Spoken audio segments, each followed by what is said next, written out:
Hello friend, welcome to my YouTube channel. दोस्तों, हमने हिंदी व्याकरण सामान्य ज्ञान का पार्ट 10 अपलोड कर दिया। ठीक है, ये पार्ट 11 है। इसमें हम आपको टॉप 30 क्वेश्चन सॉल्व कराएंगे।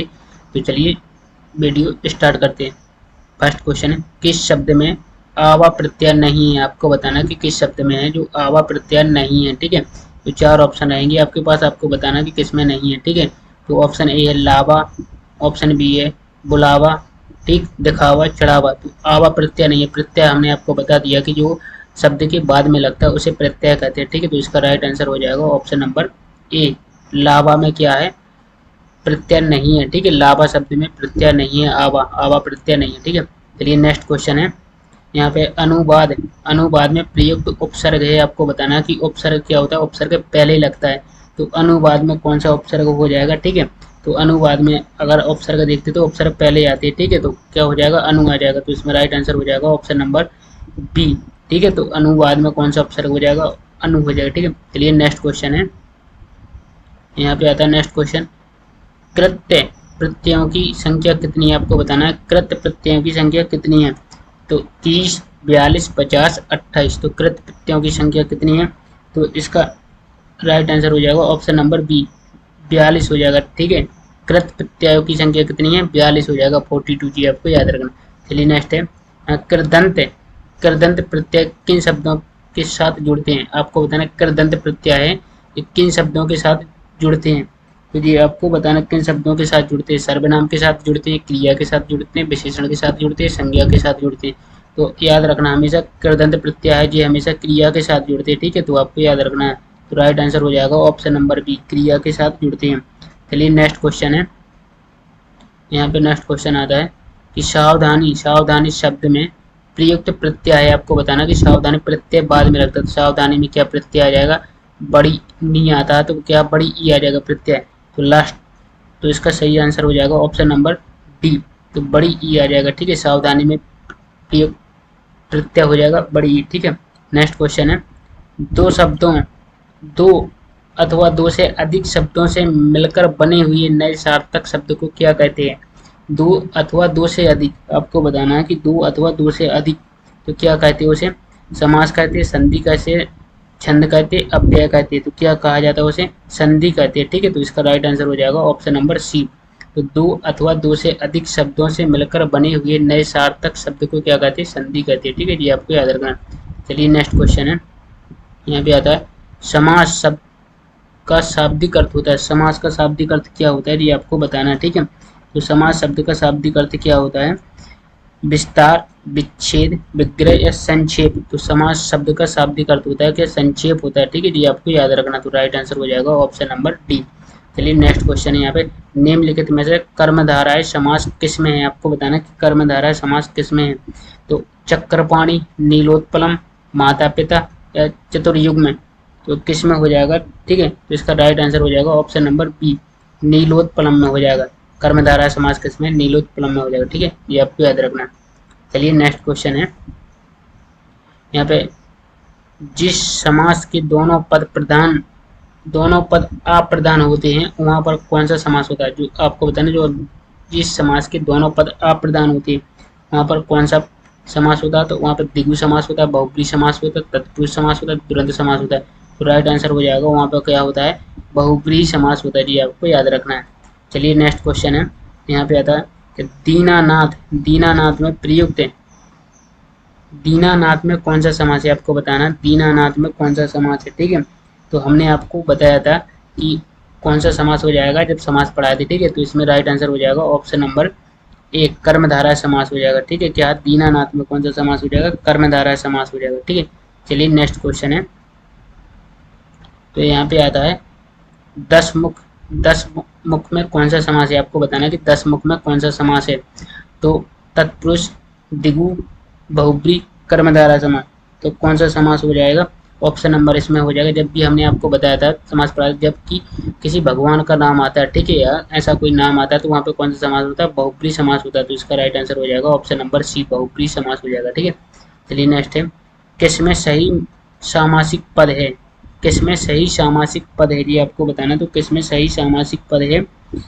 तो पुरुष, धनवी, ठीक, मंत्री परिषद, दिवारात्रि त्रिलोकी में सामासिक पद है तो किस में हो जाएगा, तो राइट आंसर हो जाएगा ऑप्शन नंबर डी, त्रिलोकी में हो जाएगा। ठीक है, त्रिलोकी। चलिए नेक्स्ट क्वेश्चन है, यहाँ पे आता है नेक्स्ट, देश प्रेम।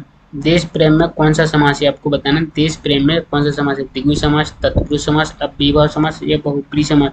देश प्रेम में कौन सा समास हो जाएगा, देश के लिए प्रेम, तो कौन सा समास हो जाएगा, तत्पुरुष समास हो जाएगा। जी आपको याद रखना, तो राइट आंसर हो जाएगा ऑप्शन नंबर बी। चलिए नेक्स्ट क्वेश्चन है, पंचवटी। पंचवटी में कौन सा समास है, तो आपको बताना पंचवटी में कौन सा समास है। तो इसमें आपके पास ऑप्शन है तत्पुरुष, नन, बहुब्रीहि, कर्मधारय। पंचवटी में कौन सा समास हो जाएगा, ऑप्शन नंबर सी, बहुब्रीहि समास हो जाएगा। जी आपको याद रखना। चलिए नेक्स्ट क्वेश्चन है, यहाँ पे आता है युधिष्ठिर। युधिष्ठिर में कौन सा समास है, तो युधिष्ठिर में आपको बताना कौन सा समास है। तो तत्पुरुष समास, कर्मधारय समास, बहुब्रीहि समास, आलुक समास। तो युधिष्ठिर में कौन सा समास हो जाएगा, तो युधिष्ठिर में हो जाएगा बहुब्रीहि समास। ठीक है, तो राइट आंसर हो जाएगा ऑप्शन नंबर सी, ये आपको याद रखना है। ठीक है, युधिष्ठिर में कौन सा समास हो जाएगा, बहुब्रीहि समास हो जाएगा। ठीक, चलिए नेक्स्ट है, यहाँ पे आता है निम्नलिखित में रूढ़ शब्द कौन सा है, आपको बताना रूढ़ शब्द कौन सा है। तो जो सही आंसर है वो आपको बताना रूढ़ शब्द कौन सा है, जलज, वैभव, मलयज, पंकज। तो रूढ़ शब्द, रूढ़ शब्द, तो इसमें कौन सा राइट आंसर हो जाएगा, ऑप्शन नंबर बी हो जाएगा, वैभव। वैभव में कौन सा शब्द हो जाएगा, रूढ़ शब्द हो जाएगा। ठीक है जी, याद रखना। चलिए नेक्स्ट क्वेश्चन है, यहाँ पे आता है निम्नलिखित में कौन सा शब्द देशज है, आपको बताना देशज शब्द कौन सा है, खेत, लोटा, अग्नि, प्रार्थना। तो इसमें देशज शब्द कौन सा हो जाएगा, तो इसका राइट आंसर हो जाएगा ऑप्शन नंबर बी, लोटा हो जाएगा। ठीक है, लोटा कैसा शब्द है, एक देशज शब्द है। चलिए नेक्स्ट क्वेश्चन है, स्वतंत्रता सत्ता धारण न करने वाले शब्द क्या कहलाते हैं, आपको बताना कि स्वतंत्र सत्ता धारण न करने वाले शब्द क्या कहलाते हैं, उनको क्या कहा जाता है। ठीक है, तो इसका राइट आंसर हो जाएगा रूढ़, यौगिक, योग रूढ़, इनमें से कोई नहीं। ठीक है, जो सही आंसर है वो आपको बताना, तो राइट आंसर हो जाएगा ऑप्शन नंबर सी, यौगिक हो जाएगा। स्वतंत्र सत्ता धारण न करने वाले शब्द क्या कहलाते, तो यौगिक कहलाते। ठीक है जी, आपको याद रखना है। चलिए नेक्स्ट है, यहाँ पे निम्नलिखित क्रियाओं में से कौन सी क्रिया अनुकरणात्मक नहीं है। ठीक है, अनुकरणात्मक नहीं है जी, आपको बताना कौन सा अनुकरणात्मक नहीं है। ठीक, तो मिमियाना, फड़फड़ाना, हिनहिनाना, झुटलाना। तो इसका कौन सा करेक्ट हो जाएगा राइट आंसर, तो ऑप्शन नंबर डी हो जाएगा। ठीक है, झुटलाना। ठीक है, झुटलाना क्या है, ये क्रिया अनुकरणात्मक नहीं है। ठीक है, झुटलाना। चलिए नेक्स्ट है, यहाँ पे आता है क्वेश्चन, मृगनयनी। मृगनयनी में कौन सा समास है, आपको बताना कि मृगनयनी में कौन सा समास है, बहुब्रीहि समास, कर्मधारय समास, तत्पुरुष समास या अव्ययीभाव समास। मृगनयनी में कौन सा समास हो जाएगा, ऑप्शन नंबर बी, कर्मधारय समास हो जाएगा। ठीक है, तो आपको ये याद रखना। चलिए नेक्स्ट है, यहाँ पे आता है नवल सुंदर श्याम शरीर में कौन सा अलंकार है। नवल सुंदर श्याम शरीर में कौन सा अलंकार है। ठीक, तो उपमा अलंकार है, अतिशयोक्ति अलंकार है, उल्लेख है या रूपक है। तो इसमें राइट आंसर हो जाएगा ऑप्शन नंबर सी, उल्लेख हो जाएगा। ठीक है, उल्लेख क्या है, राइट आंसर हो जाएगा। ठीक है, चलिए नेक्स्ट क्वेश्चन है,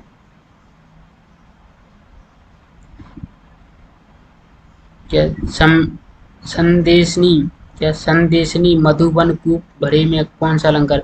संदेशनी मधुबन कूप भरे में कौन सा अलंकार है, ये आपको बताना कौन सा अलंकार हो जाएगा, रूपक, अतिशयोक्ति, अन्योक्ति या वक्रोक्ति। जो राइट आंसर है वो आपको बताना, तो इसका राइट आंसर हो जाएगा ऑप्शन नंबर बी, अतिशयोक्ति हो जाएगा। ठीक है जी, आपको याद रखना। चलिए नेक्स्ट क्वेश्चन है, यहाँ पे आता है वीर या आला किस जाति का छंद है। वीर या आला किस जाति का छंद है, जी आपको बताना। ठीक है, मात्रिक है, मुक्त है या वर्णिक है, इनमें से कोई नहीं। तो वीर या आला किस कौन सा है, ये वर्णिक छंद हो जाएगा। ठीक है जी, आपको याद रखना कौन सा हो जाएगा, वर्णिक हो जाएगा। तो राइट आंसर हो जाएगा ऑप्शन नंबर सी। ठीक है, चलिए नेक्स्ट क्वेश्चन है, यहाँ पे बीभत्स, बीभत्स रस का स्थायी भाव क्या होता है। बीभत्स रस का स्थायी भाव आपको बताना है क्या होता है, तो भय, घृणा, शोक, निर्वेद। बीभत्स का हो जाएगा घृणा। ठीक है, राइट आंसर हो जाएगा ऑप्शन नंबर बी, ये आपको याद रखना। चलिए नेक्स्ट है, अब आता है यहाँ पे क्रोध। क्रोध रस का स्थायी भाव बताना है। क्रोध किस रस का स्थायी भाव है, आपको बताना है क्रोध। तो क्रोध किस रस का स्थायी भाव होता है, तो रौद्र रस का स्थायी भाव क्या होता है, क्रोध होता है। ठीक है जी, आपको याद रखना है। चलिए नेक्स्ट है, रस कितने प्रकार की होती है, आपको बताना है रस कितने प्रकार की होती है। 3, 9, 8, 7 कितने प्रकार के होते हैं रस? रस होते हैं 9 प्रकार के। जी आपको याद रखना, रस कितने प्रकार के होते हैं? 9 प्रकार के होते हैं, ठीक है। चलिए नेक्स्ट क्वेश्चन है, आपको बताना निम्नलिखित हिंदी साहित्य का 9वां रस कौन सा है? आपको बताना हिंदी साहित्य का वात्सल्य या वत्सल्य, करुण, भक्ति, शांत, तो कौन सा है? ठीक है, हिंदी साहित्य का 9वां रस कौन सा है? वात्सल्य, करुण, भक्ति, शांत। तो इसका राइट आंसर हो जाएगा ऑप्शन नंबर डी, शांत हो जाएगा, ठीक है, शांत रस हो जाएगा। ये आपको याद रखना। चलिए नेक्स्ट क्वेश्चन है, श्रृंगार, श्रृंगार रस का स्थायी भाव क्या है? आपको बताना है श्रृंगार रस का स्थायी भाव क्या है? शोक, रति, उत्साह या हास। श्रृंगार का क्या हो जाएगा? श्रृंगार का रति होता है, ठीक है जी, आपको याद रखना है। श्रृंगार रस का स्थायी भाव क्या होता है? रति होता है, ठीक है जी, आपको याद रखना है। चलिए नेक्स्ट क्वेश्चन है, तन पर नहीं लगता पान खाए अलबत्ता का अर्थ है? तन पर नहीं लगता पान खाए अलबत्ता का अर्थ है, एक साथ दो लाभ होना, बुरी आदत का शिकार, झूठा दिखावा करना, बहुत गरीब होना। तो इसका राइट आंसर हो जाएगा ऑप्शन नंबर सी, झूठा दिखावा करना, ठीक है। तो इसका राइट आंसर क्या हो जाएगा? झूठा दिखावा करना। कि तन पर नहीं लगता पान खाए अलबत्ता का अर्थ हो जाएगा झूठा दिखावा करना, ठीक है। चलिए नेक्स्ट क्वेश्चन है, कोयले की दलाली में मह काला का अर्थ है? कोयले की दलाली में मह काला का अर्थ है झूठ बोलना, व्यापार में घाटा होना, कोयले का व्यापार करना, बुरे काम से बुराई मिलना। तो इसका राइट आंसर हो जाएगा ऑप्शन नंबर डी, क्या बुरे काम से बुराई मिलना। कोयले की दलाली में मह काला का अर्थ है बुरे काम से बुराई मिलना, ठीक है। पहला क्वेश्चन है, एक तो करेला आप तीता दूजा नीम चढ़ा का अर्थ है? आपको बताना है कि एक तो करेला आप तीता दूजा नीम चढ़ा का अर्थ क्या है? तो इसका राइट आंसर क्या है? आपके पास 4 ऑप्शन है, जो राइट आंसर है वो आपको बताना है, ठीक है। तो ऑप्शन ए है, एक बुरा तो दूसरा उससे भी बुरा। ऑप्शन बी है, बुरे का अच्छे से संग न होना, ठीक है। ऑप्शन सी है, बुरे व्यक्ति की बुरी संतान। ऑप्शन डी है, बुरे का और बुरे से संग होना, ठीक। तो इसका जो राइट आंसर है वो आपको बताना है। एक तो करेला आप तीता दूजा नीम चढ़ा का अर्थ होता है, तो इसका राइट आंसर क्या हो जाएगा? राइट आंसर हो जाएगा ऑप्शन नंबर डी हो जाएगा, ठीक है, बुरे का और बुरे से संग होना, ठीक है, बुरे का और बुरे से संग होना, ठीक है। चलिए नेक्स्ट क्वेश्चन है, यहाँ पे निम्नलिखित में से कौन सा शब्द शक्ति का भेद प्रकार नहीं है? यहाँ पे नहीं पूछा है, ठीक है, शब्द शक्ति का भेद प्रकार नहीं है, वो आपको बताना कौन सा शब्द शक्ति का भेद प्रकार नहीं है। तो ऑप्शन ए है अभिधा, रस, व्यंजना, लक्षणा। तो इसका राइट आंसर हो जाएगा क्या? ऑप्शन नंबर बी, रस हो जाएगा, ठीक है जी, आपको याद रखना है। तो निम्नलिखित में से कौन सा शब्द शक्ति का भेद या प्रकार नहीं है? रस हो जाएगा, ठीक है। चलिए नेक्स्ट क्वेश्चन की ओर। नेक्स्ट क्वेश्चन है, यहाँ पे जस दूल्हा तन बनी बारात का अर्थ क्या है? आपको बताना कि जस दूल्हा तन बनी बारात का अर्थ क्या है? सुंदर वस्तु के साथ ही सुंदर वस्तु का मेल होना, बेढंगा होना, संगठन से ही कार्य सिद्ध होता है, सभी साथी एक ही जैसे। तो इसका क्या आ जाएगा? राइट आंसर हो जाएगा ऑप्शन नंबर डी, सभी साथी एक ही जैसे हैं, ठीक है। तो राइट आंसर हो जाएगा सभी साथी एक ही जैसे। नेक्स्ट है, नाश कर देना के लिए सही मुहावरा है? नाश कर देना के लिए सही मुहावरा क्या है? तो आपको बताना है, 4 ऑप्शन रहेंगे आपके पास। तो ऑप्शन ए है पानी भरना, ऑप्शन बी है पानी में आग लगाना, ठीक, ऑप्शन सी है पानी फेर देना, ऑप्शन डी है पानी पानी होना। तो इसका राइट आंसर हो जाएगा ऑप्शन नंबर ए, पानी भरना। नाश कर देना के लिए सही मुहावरा है पानी भरना, ठीक है। चलिए नेक्स्ट है, यहाँ पे आता है नेक्स्ट क्वेश्चन, दिल पक जाना का अर्थ है? दिल पक जाना का अर्थ है अत्यधिक पीड़ित होना, अच्छा लगना, कष्ट पहुंचना या प्रेम ना होना, ठीक है। तो इसका जो राइट आंसर है वो आपको बताना है।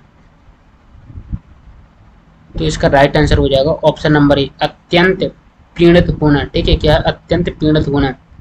दिल पक जाना का अर्थ है अत्यंत पीड़ित होना। चलिए नेक्स्ट क्वेश्चन है, आधा तीतर आधा बटेर का अर्थ है? आधा तीतर आधा बटेर का अर्थ क्या है? छोटा बड़ा होना, बेमेल तथा बेढंगा होना, रंग बिरंग होना, उचित सामंजस्य का अभाव। तो इसका राइट आंसर हो जाएगा ऑप्शन नंबर बी, क्या? बेमेल तथा बेढंगा होना। आधा तीतर आधा बटेर का अर्थ होता है बेमेल तथा बेढंगा होना, ठीक है, ये आपको याद रखना। चलिए नेक्स्ट क्वेश्चन की ओर है, अंतर के पट खोलना का अर्थ है? अंतर के पट खोलने का अर्थ क्या है? ये आपको बताना कि अंतर के पट खोलने का अर्थ क्या होता है। भेद खोलना, विवेक से काम लेना, अपमानित करना, प्रशंसा करना। ठीक है, तो इसका राइट आंसर हो जाएगा ऑप्शन नंबर बी, विवेक से काम लेना। अंतर के पट खोलना का अर्थ होता है विवेक से काम लेना। ठीक है, चलिए नेक्स्ट है, कोयले की दलाली में मैं काला करते, कोयले की दलाली में मैं काला करते, झूठ बोलना, कोयले का व्यापार करना, बुरे काम से बुराई मिलना, व्यापार में घाटा। तो इसका है बुरे काम से बुराई मिलना। ठीक है, तो इसका राइट आंसर क्या हो जाएगा, ऑप्शन नंबर सी हो जाएगा, बुरे काम से बुराई मिलना। राइट आंसर हो जाएगा ऑप्शन नंबर सी। चलिए नेक्स्ट क्वेश्चन है, यहाँ पे आता है, खोदा पहाड़ निकली चुईया लोकोक्ति का अर्थ है। खोदा पहाड़ निकली चुईया लोकोक्ति का अर्थ क्या होता है, तो परिश्रम अधिक और फल कम, कम परिश्रम करके बहुत मिलना, श्रम करने पर कुछ ना मिलना, परिश्रम के बिना ही फल पा जाना। तो इसका राइट आंसर होता है ऑप्शन नंबर ए, परिश्रम अधिक और फल कम मिलना। खोदा पहाड़ निकली चुईया का लोकोक्ति का अर्थ होता है परिश्रम अधिक और फल कम है। ठीक है, नेक्स्ट है, उड़ती चिड़ियों के पंख गिनना। उड़ती चिड़ियों के पंख गिनने का अर्थ होता है मतलबी होना, होशियार होना, मूर्ख होना, अनुभव होना। ठीक है, तो उड़ती चिड़ियों के पंख गिनना का अर्थ होता है अनुभव होना। ठीक है, तो राइट आंसर हो जाएगा ऑप्शन नंबर डी, क्या होता है, उड़ती चिड़ियों के पंख गिनने का अर्थ होता है अनुभव होना। चलिए नेक्स्ट क्वेश्चन है, कोई इर घाट तो कोई बिर घाट का अर्थ है, कोई इर घाट तो कोई बिर घाट का अर्थ क्या है, तितर बितर होना, बहुत चालाक होना, तालमेल ना होना, बार बार कथन बदलना। ठीक है, तो इसका क्या होता है, राइट आंसर हो जाएगा ऑप्शन नंबर सी, तालमेल ना होना। क्या हो जाएगा, तालमेल ना होना।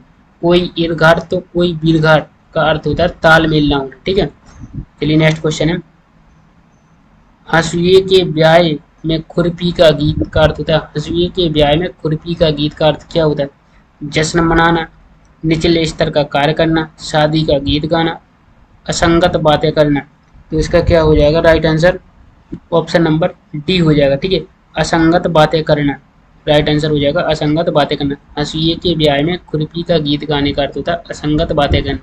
चलिए नेक्स्ट क्वेश्चन है, यहाँ पे आता है, अंगूठी का नग होने का अर्थ है, अंगूठी का नग होने का अर्थ क्या होता है, छिपा हुआ, अनुरूप, जोड़ा होना, बहुत प्रिय या बहुत सुंदर होना। ठीक है, तो जो राइट आंसर है वो आपको बताना है। तो अंगूठी का नग होने का अर्थ क्या होता है, छिपा हुआ, अनुरूप, जोड़ा होना, बहुत प्रिय होना या बहुत सुंदर होना। तो इसका राइट आंसर हो जाएगा ऑप्शन नंबर बी, अनुरूप जोड़ा होना। क्या हो जाएगा, अनुरूप जोड़ा होना, जी आपको याद रखना है। चलिए नेक्स्ट क्वेश्चन है, डपोर संघ का अर्थ है, डपोर संघ का अर्थ क्या है, जो आपको बताना, डपोर संघ का अर्थ क्या होता है, सब संबंध छोड़ देना, विख्यात होना, कांपने लगना या बेवकूफ। तो इसका राइट आंसर क्या है, डपोर, डपोर पंख, डपोर संघ का अर्थ होता है बेवकूफ। तो राइट आंसर हो जाएगा ऑप्शन नंबर डी, क्या हो जाएगा, बेवकूफ हो जाएगा, जी आपको याद रखना। चलिए नेक्स्ट क्वेश्चन है, राम नाम जपना पराया माल अपना कर होता है, राम नाम जपना पराया माल अपना कर होता है, दान करना, सर्वज्ञ होना, दूसरों से सहानुभूति रखना, धोखे से धन जमा करना। तो राम नाम जपना पराया माल अपना कर होता है धोखे से धन जमा करना। क्या होता है, धोखे से धन जमा करना। तो राइट आंसर क्या हो जाएगा इसका, धोखे से धन जमा करना। ठीक है, तो चलिए नेक्स्ट क्वेश्चन है, नेक्स्ट क्वेश्चन हो जाएगा यहाँ पे, जाके पाँव ना फटे बीमारी सो क्या जाने पीर पराई का अर्थ क्या है, जो आपको बताना है। इसमें आपको ऑप्शन ए, दूसरे के कष्ट को अनुभव करना, जिसके ऊपर बीतती है वही जानता है, दयालु होना, कठोर होना। तो जाके पाँव ना फटे बीमारी सो क्या जाने पीर पराई का अर्थ क्या होता है, ऑप्शन नंबर बी हो जाएगा, जिसके ऊपर बीतती है वही जानता है। ठीक है, तो इसका राइट आंसर हो जाएगा ऑप्शन नंबर बी। चलिए नेक्स्ट क्वेश्चन है, यहाँ पे आता है, समुद्र मंथन करना का अर्थ होता है, समुद्र मंथन करना का अर्थ होता है घोर तप करना, कठोर परिश्रम करना, उद्देश्य को प्राप्त करना या दृढ़ प्रतिज्ञा करना। तो इसका करेक्ट आंसर हो जाएगा ऑप्शन नंबर बी, कठोर परिश्रम करना। क्या हो जाएगा, कठोर परिश्रम, समुद्र मंथन करने का अर्थ होता है कठोर परिश्रम करना। ठीक है, चलिए नेक्स्ट क्वेश्चन है, निम्नलिखित में से ब्राह्म चिन्ह नहीं है, आपको बताना है कि ब्राह्म चिन्ह कौन सा नहीं है इनमें से, पूर्ण ब्राह्म, अवतरण, निर्देशक चिन्ह, अल्प ब्राह्म। तो इसमें अवतरण हो जाएगा, ये क्या है, ब्राह्म चिन्ह नहीं है, अवतरण। ठीक है, तो राइट आंसर हो जाएगा ऑप्शन नंबर बी।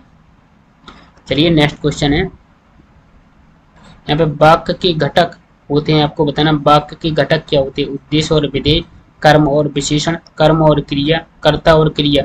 तो वाक्य के घटक होते हैं उद्धेय और विधेय। ठीक है जी, याद रखना है आपको, उद्धेय और विधेय क्या होते हैं, वाक्य की घटक होते हैं। चलिए नेक्स्ट है, सरल का विलोम क्या है, आपको बताना कि सरल का विलोम क्या होता है।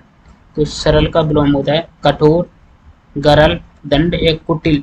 तो सरल का विलोम क्या हो जाएगा, सरल का विलोम होता है कुटिल होता है जी, आपको याद रखना है, सरल का विलोम होता है कुटिल। चलिए नेक्स्ट है, यहाँ पे गुण का विलोम क्या होता है, आपको बताना कि गुण का विलोम क्या होता है। तो गुण का विलोम होता है विगुण, दोष, लालची, सगुण। तो गुण का विलोम होता है दोष, ये आपको याद रखना, गुण का विलोम दोष होता है। ठीक है जी, याद रखना। चलिए नेक्स्ट है, ढाढ़स का विलोम क्या होता है, ढाढ़स का विलोम क्या होता है जी, आपको बताना है कि ढाढ़स का विलोम क्या होता है। सांत्वना, त्रास, अपनत्व, सहानुभूति।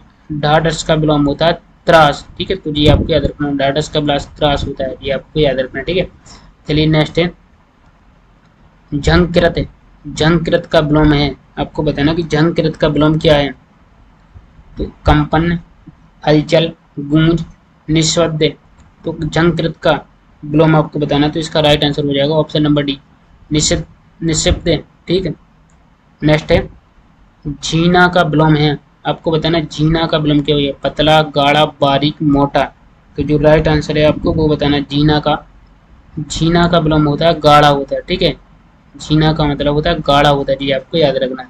चलिए नेक्स्ट है, यहाँ पे आता है जंगम। जंगम का विलोम होगा, आपको बताना जंगम का विलोम क्या होगा। तो जंगम का विलोम क्या होगा, स्थूल, स्थिर, स्थावर, इनमें से कोई नहीं। तो जंगम का विलोम क्या हो जाएगा, जंगम का विलोम होता है स्थावर होता है। ठीक है, तो ऑप्शन सी राइट आंसर हो जाएगा जी, आपको याद रखना है। चलिए नेक्स्ट है, जातीय का विलोम क्या होता है। तो जातीय का विलोम होता है सजातीय, सामूहिक, विजातीय, सामुदायिक। तो जातीय का विलोम हो जाए आपको, जातीय का हो जाएगा विजातीय। ठीक है, जातीय का विलोम क्या होता है, विजातीय जी, आपको याद रखना, राइट आंसर सी हो जाएगा। चलिए नेक्स्ट क्वेश्चन है, यहाँ पे छदम का विलोम होगा, आपको बताना छदम का विलोम क्या होगा, सत्य, व्यक्त, निरंतर, निराशय। तो छदम का विलोम क्या होता है, तो छदम का विलोम होता है व्यक्त होता है। ठीक है जी, आपको याद रखना, छदम का विलोम क्या होता है, व्यक्त होता है। चलिए नेक्स्ट है, चेस्ट। चेस्ट का विलोम क्या होता है, तो चेस्ट का विलोम आपको बताना कि चेस्ट का विलोम क्या होता है, विचेष्ट, विचेष्ट, निचेष्ट, विकार या चतुर। चेस्ट का क्या होता है, निचेष्ट होता है। चेस्ट का विलोम होता है निचेष्ट। ठीक है जी, आपको याद रखना, चेस्ट का विलोम क्या हो जाएगा, निचेष्ट होता है। ठीक है, चलिए नेक्स्ट है, यहाँ पे ग्रहण। ग्रहण का विलोम क्या होता है, अनुकरण, आग्रह, स्वीकार, त्याज्य। तो ग्रहण का विलोम होता है क्या, ग्रहण का विलोम क्या होता है, तो ग्रहण का विलोम होता है त्याज्य होता है। ठीक है जी, आपको याद रखना, तो ग्रहण का विलोम क्या, त्याज्य होता है। नेक्स्ट है, गौण।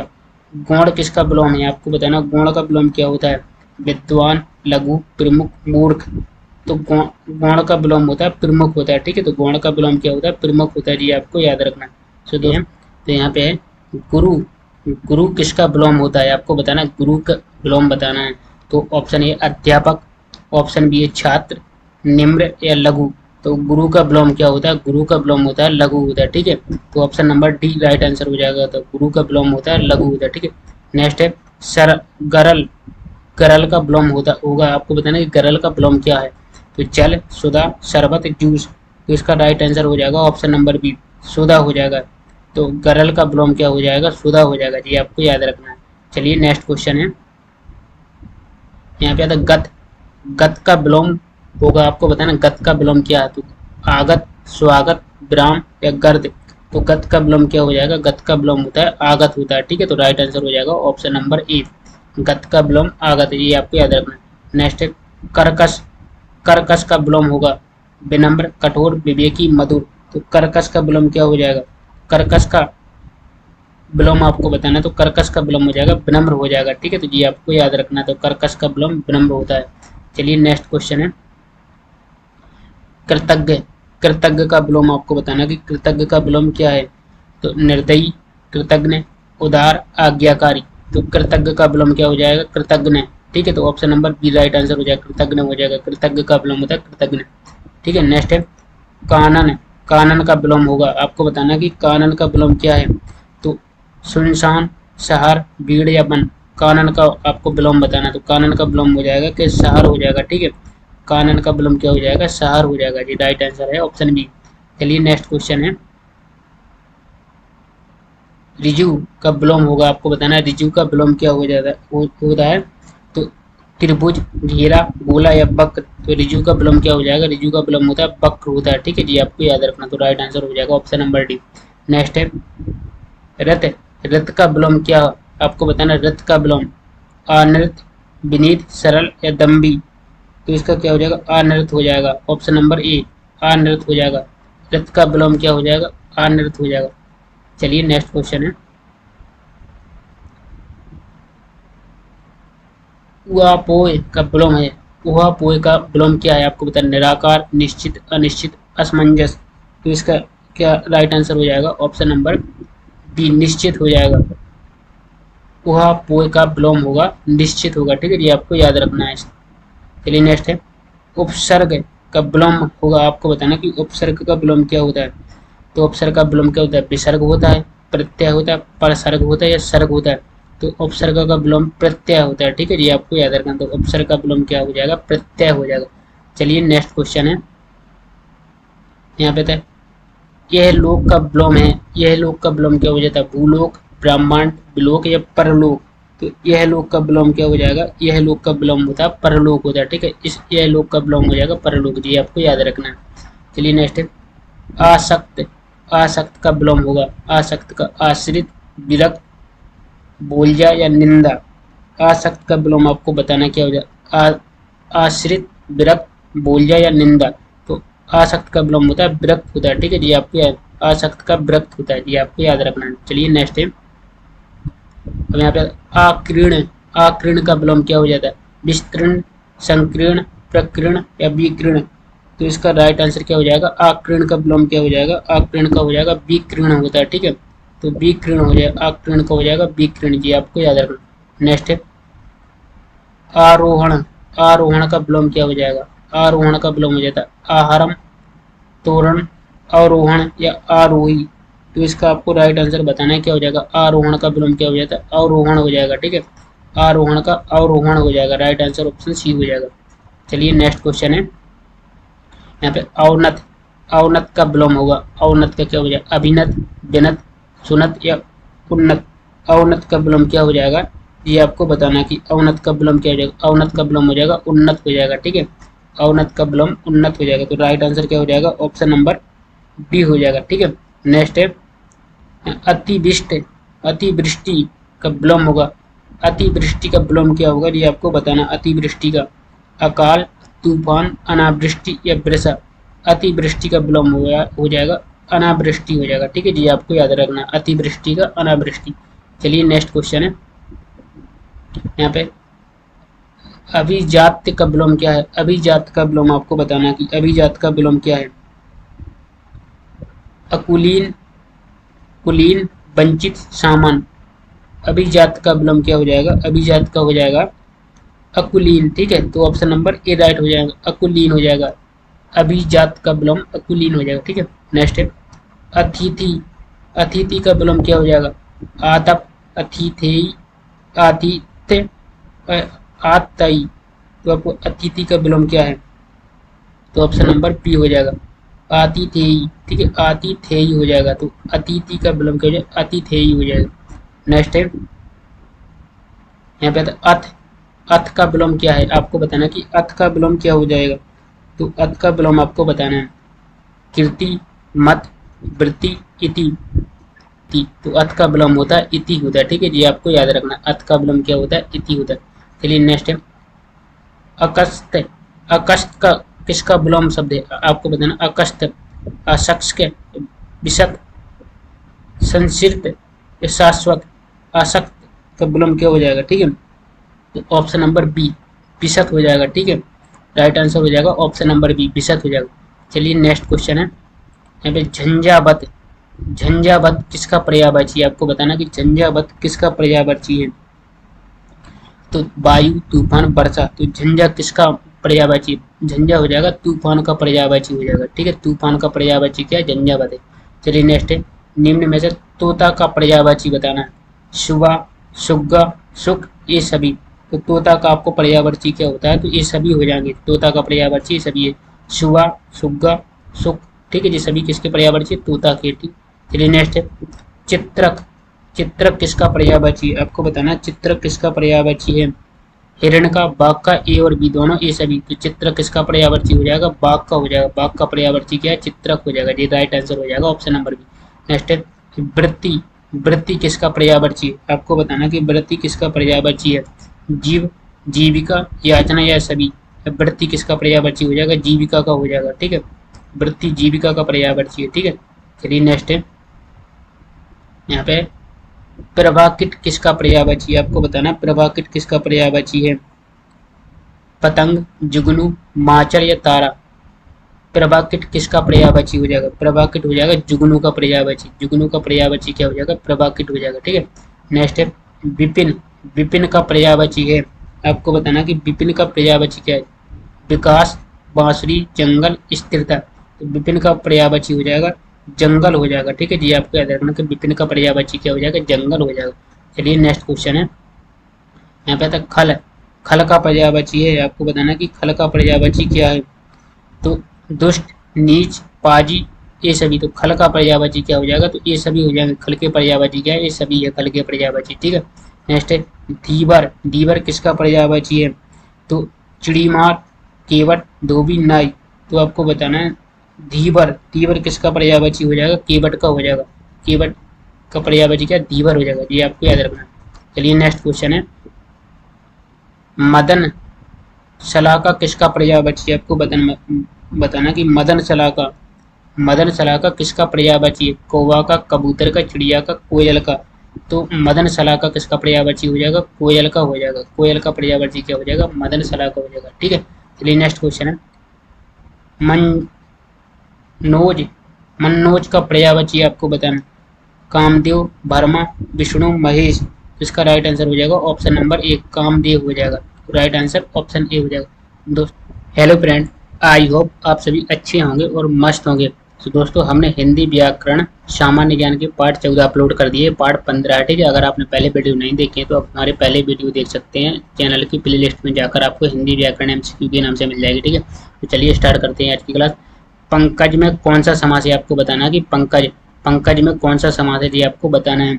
तो आपके पास 4 ऑप्शन है, कर्मधारय, बहुप्री, दिगु। यहाँ पर दिगु सही से लिखा। ठीक है, दिगु समास, इनमें से कोई नहीं। तो पंकज में कौन सा समास हो जाएगा? पंकज में हो जाएगा बहुप्रिय समास हो जाएगा। ठीक है, तो राइट आंसर हो जाएगा ऑप्शन नंबर बी। चलिए नेक्स्ट है किस शब्द में यण संधि है? आपको बताना कि किस शब्द में यण संधि है। तो राजेश, अत्याचार, सूर्योदय या राकेश। तो किस में हो जाएगी यण संधि में? हमने आपको बताया था जब संधि पढ़ा थी। संधि को आपको कैसे याद रखना है कि यण संधि को पहचान करना है जिस शब्द में बीच में आधा अक्षर आता है। ठीक है, तो वहां पर कौन सी संधि होती है? यण संधि होती है। इनमें से अत्याचार में क्या बीच में आधा ता है, तो कौन सी संधि हो जाएगी? इसमें अत्याचार में यण संधि हो जाएगी। ठीक है जी, आपको ट्रिक है शॉर्ट। चलिए नेक्स्ट क्वेश्चन है यहाँ पे आता है व्यायाम। व्यायाम में कौन सी संधि? आपको बताना है कि व्यायाम में कौन सी संधि है। तो यण, गुण, स्वर, विसर्ग। आपको बताना कि व्यायाम में कौन सी संधि। अभी हमने आपको जस्ट पहले क्या बताया कि जिस शब्द में पहले में आधा अक्षर आता है तो वहाँ पर कौन सी संधि होती है? वहाँ पर यण संधि होती है। तो राइट आंसर हो जाएगा ऑप्शन नंबर ए। ठीक है, चलिए नेक्स्ट है निस्संतान में संधि है। आपको बताना निस्संतान में कौन सी संधि है। अब आपको यहाँ पे देख रहे होंगे कि यहाँ पे क्या है, बीच में आधा अक्षर भी आ रहा है लेकिन यहाँ पे यण संधि नहीं है, क्योंकि यहाँ का जब आप विच्छेद करेंगे तो यहाँ पे क्या आ जाएगा? नी आ जाएगी और यहाँ पे 2 हलंत लग जाएंगे। ठीक है, विसर्ग लग जाएंगे जब विच्छेद करने पे। तो यहाँ पे कौन सी संधि आ जाएगी? विसर्ग संधि आ जाएगी। तो निस्संतान में कौन सी संधि हो जाएगी? विसर्ग संधि हो जाएगी। ये आपको याद रखना है। चलिए नेक्स्ट क्वेश्चन है यहाँ पे आता है निर्मोह।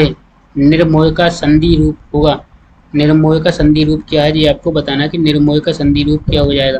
तो निहि प्लस मोह, निर प्लस मोह या निहि प्लस मोह या नी प्लस मोह। तो निर्मोह में आप जब विच्छेद करेंगे तो निहि आ जाएगा, निहि प्लस मोह। तो option number C right answer हो जाएगा। ठीक है, तो निर्मोह में कौन सी संधि है? अब आपको संधि का नाम कैसे पहचाना? जहाँ पर आपको यहाँ पे देख रहे हैं कि विसर्ग लग जाए तो वहाँ पर कौन संधि हो जाती है? विसर्ग संधि होती है। ठीक है जी, आपको याद रखना। नेक्स्ट है एक एक। एक एक में कौन सी संधि है? ये आपको बताना एक एक में कौन सी संधि है। आपको इसमें एक चीज याद रखना है। ठीक है, शॉर्ट ट्रिक है, जब भी किसी संधि में एक मात्रा चढ़ी हो, ठीक है, तो वहाँ पर कौन सी संधि है? आपको वहाँ पर आपको लगाना है वृद्धि संधि। तो इसका राइट आंसर हो जाएगा option number A. Right answer हो जाएगा ऑप्शन नंबर ए, वृद्धि संधि। चलिए नेक्स्ट है यहाँ पे आता है न नबोडा। नबोडा का संधि रूप होगा। आपको बताना है नबोडा का संधि रूप क्या होगा जी, आपको बताना है। ठीक है, तो नव प्लस ऊड़ा, नव प्लस ओड़ा, नवो प्लस उदा और नवो प्लस डा, यहाँ पे प्लस का चिन्ह, ठीक है। तो इसका राइट आंसर हो जाएगा ऑप्शन नंबर ए, नव प्लस उड़ा हो जाएगा। नवोडा में कौन सी संधि है, नव प्लस उड़ा, ऐसा इस तरह विच्छेद हो जाएगा। नेक्स्ट है तिरस्कार। तिरस्कार का संधि रूप होगा, आपको तिरस्कार का संधि रूप बताना है कैसा है। त्रि प्लस कार, त्रिस प्लस कार, त्रस प्लस कार या तिर प्लस कार। तो तिरस्कार में कौन सा हो जाएगा, ती प्लस त्रिह प्लस कार हो जाएगा, ठीक है। तो ऑप्शन नंबर ए हो जाएगा। चलिए नेक्स्ट क्वेश्चन है, यहाँ पे आता है सदाचार। सदाचार में कौन सी संधि, आपको बताना कि सदाचार में कौन सी संधि हो जाएगी। विसर्ग संधि, व्यंजन संधि, अयादि संधि या स्वर संधि। सदा प्लस सत प्लस आधार, इसका जब आप विच्छेद करेंगे सत प्लस आधार, यहाँ पे एक हलंत आएगा, हलंत आएगा तो कौन सी संधि हो जाएगी, यहाँ पे व्यंजन संधि हो जाएगी, ठीक है। तो राइट आंसर हो जाएगा ऑप्शन नंबर बी। चलिए नेक्स्ट है उज्ज्वल। उज्ज्वल का संधि रूप होगा उत प्लस जल, उद प्लस ज्वल, उत प्लस ज्वल या उत प्लस जल। तो उज्ज्वल में कौन सा हो जाएगा, उत प्लस ज्वल हो जाएगा। तो option number C right answer हो जाएगा। उज्ज्वल का संधि विच्छेद क्या होता है, उत प्लस ज्वल होता है। चलिए नेक्स्ट क्वेश्चन है पर्यावरण। पर्यावरण में संधि है, आपको बताना कि पर्यावरण में कौन संधि है। तो यहाँ संधि है दीर्घ संधि है, अयादि संधि है, वृद्धि। यहाँ पे क्या लिखा, वृद्धि लिखा, ठीक है, मिस्टेक हो गया। तो पर्यावरण में कौन सी संधि हो जाएगी, पर्यावरण में हो जाएगी यण संधि हो जाएगी जी, आपको याद रखना है। चलिए नेक्स्ट है सन्मार्ग। सन्मार्ग का संधि विच्छेद क्या हो जाएगा जी, आपको बताना है सन्मार्ग का। तो इसमें सत्य प्लस आर्ग, सत्य प्लस मार्ग या संत प्लस मार्ग या सत्य प्लस मार्ग। राइट आंसर हो जाएगा क्या, ऑप्शन नंबर डी हो जाएगा, सत्य प्लस मार्ग। सन्मार्ग का संधि रूप होता है सत्य प्लस मार्ग। चलिए नेक्स्ट क्वेश्चन है, यहाँ पे आता है रामायण। रामायण का संधि रूप होगा, आपको बताना राम प्लस यन या राम प्लस आयन या रमा प्लस आयन या राम प्लस आयन। तो रामायण का संधि विच्छेद क्या हो जाएगा, राम प्लस आयन होता है, ठीक है। तो रामायण का संधि विच्छेद क्या हो जाएगा, तो राम प्लस आयन होता है। तो इसमें संधि कौन सी हो जाएगी, इसमें संधि आपको बताना है कौन सी है। तो इसमें दीर्घ संधि आ जाएगी, ठीक है। जब भी यहाँ पर क्या बड़ा आ या बड़ी ई का उच्चारण आता है तो वहाँ पर दीर्घ संधि होती है। चलिए नेक्स्ट है खड़ी बोली किस हिंदी की बोली है, आपको बताना खड़ी बोली किस हिंदी की बोली है, ठीक है। बिहारी हिंदी, पश्चिमी हिंदी, पहाड़ी हिंदी या पूर्वी हिंदी। तो खड़ी बोली किस हिंदी की, हिंदी तो ये पश्चिमी हिंदी की हो जाएगी, ठीक है जी, आपको याद रखना पश्चिमी हिंदी हो जाएगी। तो खड़ी बोली किस हिंदी की बोली, पश्चिमी हिंदी की हो जाएगी, ठीक है। चलिए नेक्स्ट क्वेश्चन है, यहाँ पे रमेश ने कहा कि मैं नेहा के गाल पर तमाचा मारूंगा, इस वाक्य में करता है। रमेश ने कहा कि मैं नेहा के गाल पर तमाचा मारूंगा, इस वाक्य में कर्ता बताना है आपको, ठीक है। तो इस वाक्य में कर्ता क्या है, तो कर्ता मतलब जिसके द्वारा किया जाता है वो कर्ता होता है। तो तमाचा नेहा रमेश गाल, तो कौन मार रहा है यहाँ पे, तमाचा रमेश मार रहा है। तो इसका राइट आंसर हो जाएगा option number C. Right answer क्या हो जाएगा, रमेश हो जाएगा, ठीक है। तो चलिए नेक्स्ट क्वेश्चन है, इसमें लिखा उसने पढ़ा था, इस वाक्य में काल है, उसने पढ़ा था मतलब यहाँ पे पढ़ा था आया यहाँ पे, तो था आया तो कौन सा हो जाएगा, यहाँ पे भूतकाल हो जाएगा, ठीक है। तो राइट आंसर हो जाएगा भूतकाल। अब आपको क्या करना, वर्तमान होता है तो है आता है, ठीक है। जैसे इस काल में अगर है आए तो वर्तमान काल, अगर था आया तो भूतकाल, ठीक है। अगर गया आए तो भविष्य काल, ठीक है जी, आपको याद रखना। चलिए नेक्स्ट क्वेश्चन है, यहाँ पे राम धीरे धीरे पढ़ाता है, क्या राम धीरे धीरे पढ़ाता है, इस वाक्य में धीरे धीरे शब्द है। आपको बताना कि राम धीरे धीरे पढ़ाता है, इस वाक्य में धीरे धीरे है। तो क्या हो जाएगा, विशेषण हो जाएगा, क्रिया विशेषण हो जाएगा, ठीक है। यहाँ पे क्रिया लेगा, ठीक है, यहाँ पे मिस्टेक होगा, क्रिया विशेषण है। और यहाँ पे अव्यय सर्वनाम, ठीक है, क्योंकि ये टाइपिंग करते हैं तो मिस्टेक हो जाता है इसमें। राम धीरे धीरे पढ़ाता है, इस वाक्य में धीरे धीरे शब्द क्या हो जाएगा, तो इसमें हो जाएगा क्रिया विशेषण है, ठीक है। यहाँ पे क्रिया विशेषण सही हो जाएगा, ठीक है। चलिए नेक्स्ट है, निम्नलिखित में कौन विशेषण है, विशेषण का भेद नहीं है, आपको बताना कि विशेषण का भेद नहीं है। तो कौन हो जाएगा, परिणामवाचक, गुणवाचक, पुरुषवाचक है, सार्वनामिक। तो इसमें हो जाएगा पुरुषवाचक, पुरुषवाचक राइट आंसर हो जाएगा ऑप्शन नंबर सी, ठीक है। नेक्स्ट है, यहाँ पे आता है उसका कोट पुराना था, उसका कोट पुराना था, वाक्य में पुराना क्या है, तो उसका कोट पुराना था, इसमें पुराना का अर्थ क्या है, भाववाचक संज्ञा, विशेषण, संप्रदान या अधिकरण। तो इसमें क्या हो जाएगा, राइट आंसर हो जाएगा ऑप्शन नंबर बी, विशेषण हो जाएगा, ठीक है। उसका कोट पुराना था, वाक्य में पुराना क्या हो जाएगा, विशेषण हो जाएगा। क्या विशेषण मतलब बता रहा क्या पुराना।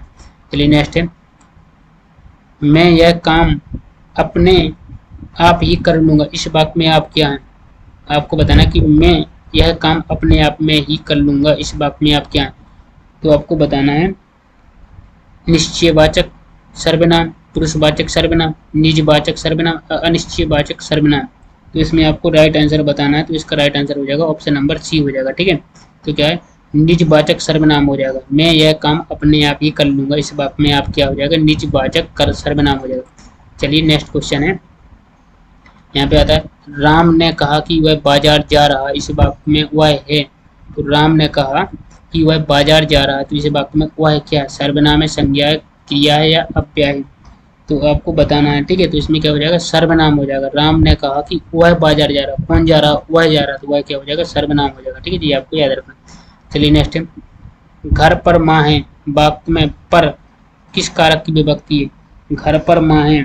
ठीक है, तो इसमें आपको बताना है, आपके पास चार ऑप्शन है, संबंध, अधिकरण, संप्रदान या अपादान। तो इसमें जो राइट आंसर है आपको वो बताना, तो इसका राइट आंसर हो जाएगा ऑप्शन नंबर बी, अधिकरण हो जाएगा। ठीक है, तो घर पर माँ है, वाक्य में पर किस कारक की विभक्ति है, अधिकरण की। ठीक है, चलिए नेक्स्ट क्वेश्चन है, यहाँ पे लड़का दौड़ता है, क्या है, यहाँ पे क्या है, लड़का दौड़ता है, वाक्य में लड़का किस संज्ञा का उदाहरण है, आपको बताना किस संज्ञा का उदाहरण है। तो इसमें आपको भाववाचक संज्ञा, जातिवाचक संज्ञा या व्यक्तिवाचक संज्ञा, इनमें से कोई नहीं। तो लड़का दौड़ता है, तो लड़का किस संज्ञा का उदाहरण हो जाएगा, तो इसमें लड़का हो जाएगा जातिवाचक। ठीक है, तो option number B right answer हो जाएगा, कौन सा हो जाएगा, जातिवाचक। ठीक है, नेक्स्ट है, कौन सा निश्चयवाचक सर्वनाम का उदाहरण है, निश्चयवाचक सर्वनाम का उदाहरण, कौन, आप, कोई, यह। तो इसमें आपको बताना कि कौन, यह, कौन सा निश्चयवाचक सर्वनाम है, तो इसमें राइट आंसर हो जाएगा यह है, तो option number D right answer हो जाएगा यह है। ठीक है, चलिए नेक्स्ट क्वेश्चन है, यहाँ पे है जो सो में कौन सा सर्वनाम है, आपको बताना है जो सो में कौन सा सर्वनाम है, जो सो में कौन सा सर्वनाम है, निश्चयवाचक, संबंधवाचक, प्रश्नवाचक, इनमें से कोई नहीं। जो सो में है तो क्या संबंध बता रहा, तो संबंधवाचक हो जाएगा, तो राइट आंसर हो जाएगा ऑप्शन नंबर बी। ठीक है, चलिए नेक्स्ट है, बाबा ने मुकेश को डंडा मारा, तो बाबा ने मुकेश को डंडा मारा, कौन सा कारक है, आपको बताना है, बाबा ने मुकेश को डंडा मारा, कौन सा कारक हो जाएगा, कर्ता, करण, अपादान, संबोधन। ठीक है, तो इसमें जो राइट आंसर है वो आपको बताना है, तो इसका राइट आंसर हो जाएगा ऑप्शन नंबर ए, कर्ता हो जाएगा। बाबा ने मुकेश को डंडा मारा, तो कारक क्या हो जाएगा, कर्ता। ठीक है, तो राइट आंसर हो जाएगा ऑप्शन नंबर ए।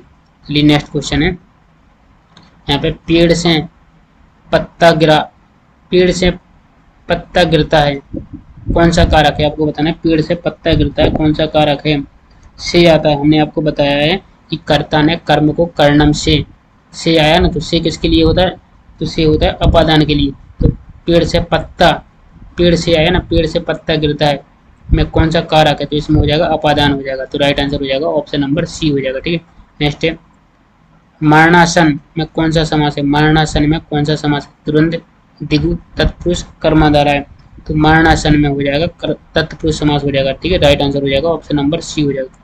चलिए नेक्स्ट क्वेश्चन है, यहाँ पे आता है पंचानन, पंचानन में कौन सा समास है, आपको बताना है, पंचानन में कर्मधारय, बहुब्री, दिगु या अधिकरण, पंचानन में कौन सा समास हो जाएगा, तो इसमें हो जाएगा बहुब्री समास, तो option number B right answer हो जाएगा, पंचानन में बहुब्री समास है। ठीक है, नेक्स्ट है, किस शब्द में वृद्धि संधि है, आपको बताना है किस शब्द में वृद्धि संधि है, तो आपको बताना है, यहाँ पे ये गलत लिखा है सदैव। ठीक है, सदैव में आपको डबल मात्रा होती है हमेशा। ठीक है, तो वृद्धि संधि का पहचान यही है कि जिस शब्द में दो मात्राएं चढ़ी हो वहाँ पे वृद्धि संधि होती है, यहाँ पे सदैव गलत लिखा, मिस्टेक हो गया। ठीक है, यहाँ पे डबल मात्रा है, इसका राइट आंसर हो जाएगा ऑप्शन नंबर ए, सदैव राइट आंसर हो जाएगा। ठीक है दोस्तों, हमने इस वीडियो में आपको टॉप 30 क्वेश्चन कराए, सॉल्व कराती है। अब आपको कमेंट में ईमानदारी से बताना है कि आपके कितने क्वेश्चन सही हुए 30 में से। ठीक है, अगर आपके 20 से 25 के बीच में सही है तो तब तो आपकी प्रिपरेशन अच्छी है, आपको थोड़ी और प्रिपरेशन करना है। दोस्तों, अगर आपको लगता है कि एग्जाम में इसी टाइप के क्वेश्चन पूछे जाते हैं और इसी टाइप के आएंगे, तो आपने अभी तक इस चैनल को सब्सक्राइब नहीं किया तो सब्सक्राइब जरूर कर लेना, बेल आइकन को और पर प्रेस कर देना ताकि आने वाली अगली वीडियो की नोटिफिकेशन भी आपको टाइम पर मिल सके।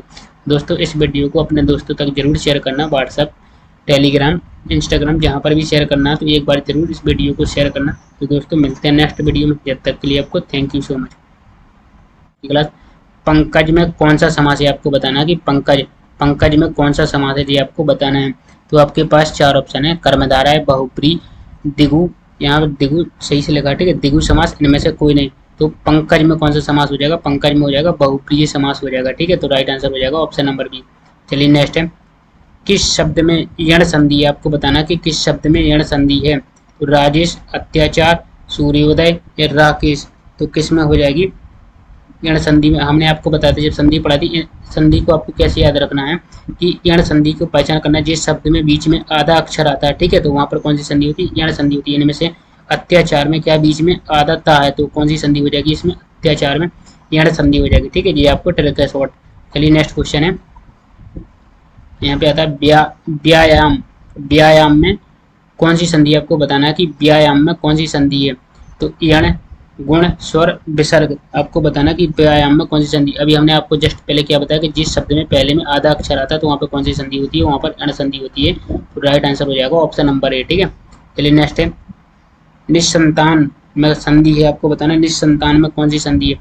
अब आपको यहाँ पे देख रहे होंगे कि यहाँ पे क्या है, बीच में आधा अक्षर भी आ रहा है लेकिन यहाँ पे अण संधि नहीं है, क्योंकि यहाँ का जब आप विच्छेद करेंगे तो यहाँ पे क्या आ जाएगा, नी आ जाएगी और यहाँ पे दो हलंत लग जाएंगे, ठीक है, विसर्ग लग जाएंगे जब विच्छेद करने पे, तो यहाँ पे कौन सी संधि आ जाएगी, विसर्ग संधि आ जाएगी। तो निसंतान में कौन सी संधि हो जाएगी, विसर्ग संधि हो जाएगी, ये आपको याद रखना है। चलिए नेक्स्ट क्वेश्चन है, यहाँ पे आता है निर्मोह। निर्मोह का संधि रूप होगा, निर्मोह का संधि रूप क्या है जी, आपको बताना कि निर्मोह का संधि रूप क्या हो जाएगा, तो निहि प्लस मोह, निर प्लस मोह, या निहि प्लस मोह, या नी प्लस मोह। तो निर्मोह में आप जब विच्छेद करेंगे तो नहीं आ जाएगा, निहि प्लस मोह, तो option number C right answer हो जाएगा, ठीक है। तो निर्मोह में कौन सी संधि है। अब आपको संधि का नाम कैसे पहचाना, जहां पर आपको यहाँ पे देख रहे हैं कि विसर्ग लग जाए तो वहां पर कौन संधि हो जाती है, विसर्ग संधि होती है, ठीक है जी, आपको याद रखना। नेक्स्ट है, एक एक, एक एक में कौन सी संधि है, ये आपको बताना एक एक में कौन सी संधि है।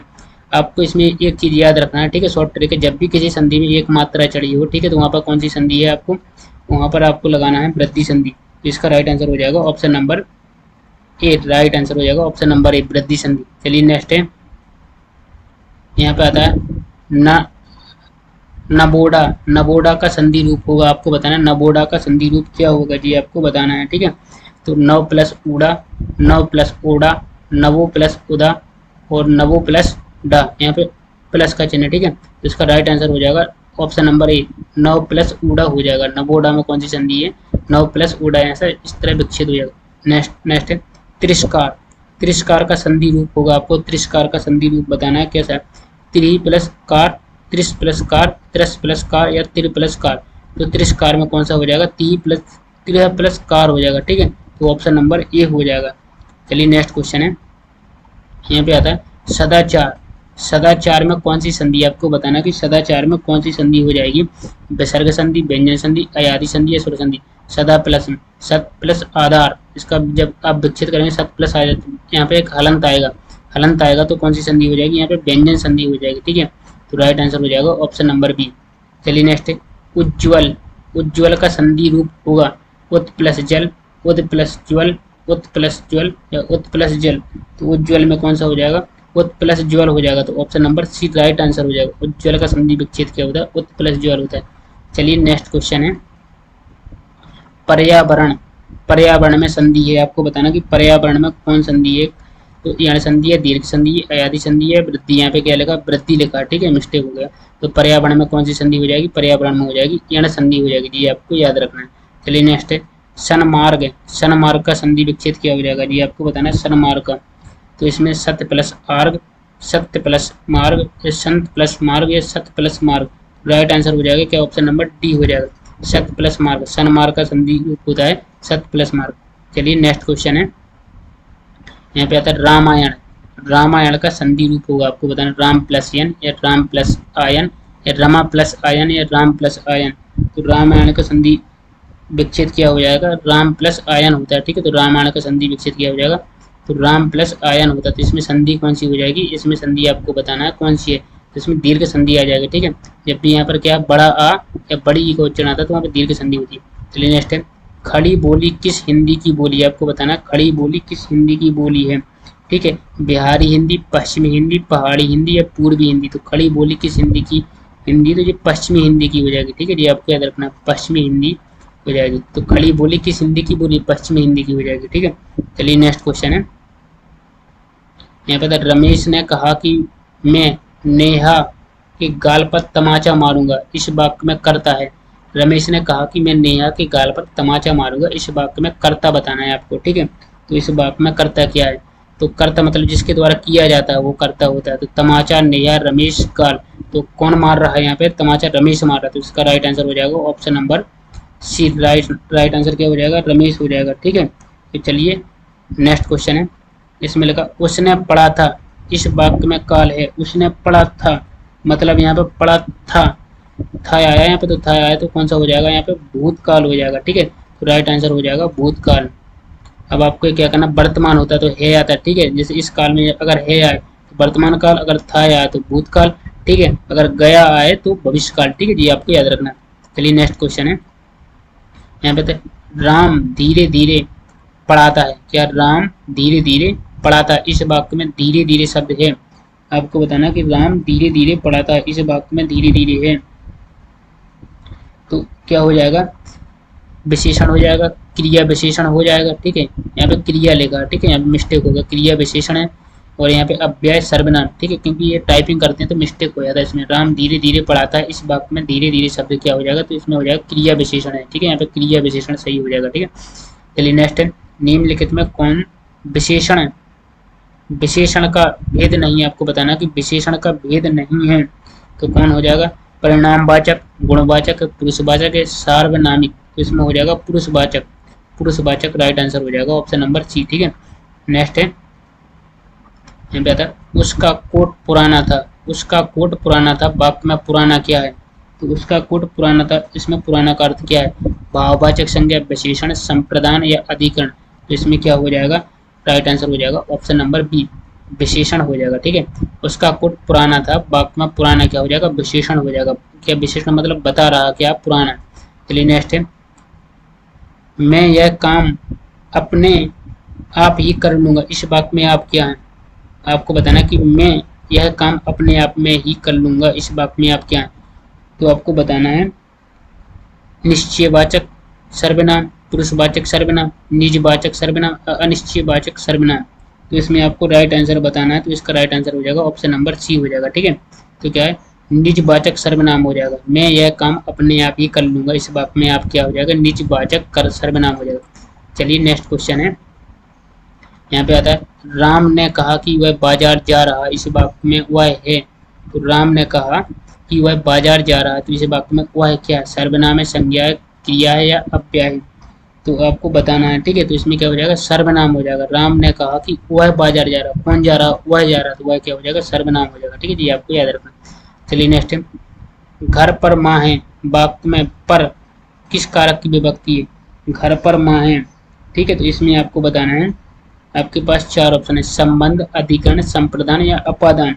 तो इसमें जो राइट आंसर है आपको वो बताना, तो इसका राइट आंसर हो जाएगा ऑप्शन नंबर बी, अधिकरण हो जाएगा। ठीक है, तो घर पर माँ है, वाक्य में पर किस कारक की विभक्ति है, अधिकरण की। ठीक है, चलिए नेक्स्ट क्वेश्चन है।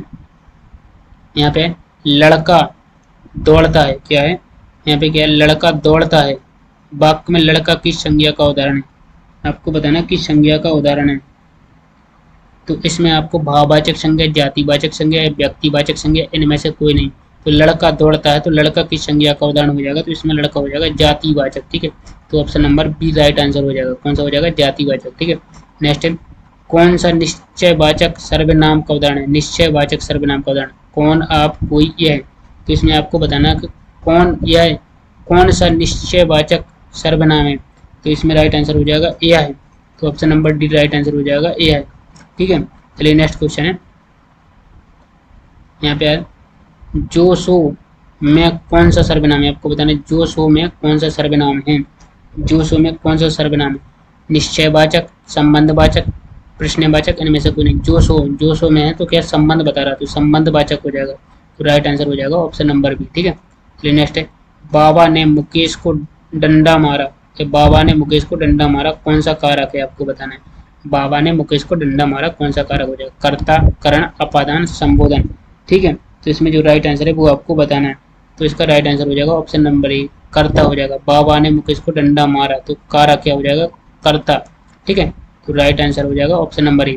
चलिए नेक्स्ट क्वेश्चन है। यहाँ पे पेड़ से पत्ता गिरा, पेड़ से पत्ता गिरता है, कौन सा कारक है, आपको बताना है। पेड़ से पत्ता गिरता है, कौन सा कारक है, से आता है। हमने आपको बताया है कि कर्ता ने कर्म को कर्णम से आया ना, तो से किसके लिए होता है, तो से होता है अपादान के लिए। तो पेड़ से पत्ता पेड़ से आया ना, पेड़ से पत्ता गिरता है में कौन सा कारक है, तो इसमें हो जाएगा अपादान हो जाएगा। तो राइट आंसर हो जाएगा ऑप्शन नंबर सी हो जाएगा। ठीक है, नेक्स्ट है मरणासन में कौन सा समास है, मरणासन में कौन सा समास है, तुरंत दिगु तत्पुरुष कर्मधारय है, तो मरणासन में हो जाएगा तत्पुरुष समास हो जाएगा। ठीक है, राइट आंसर हो जाएगा ऑप्शन नंबर सी हो जाएगा।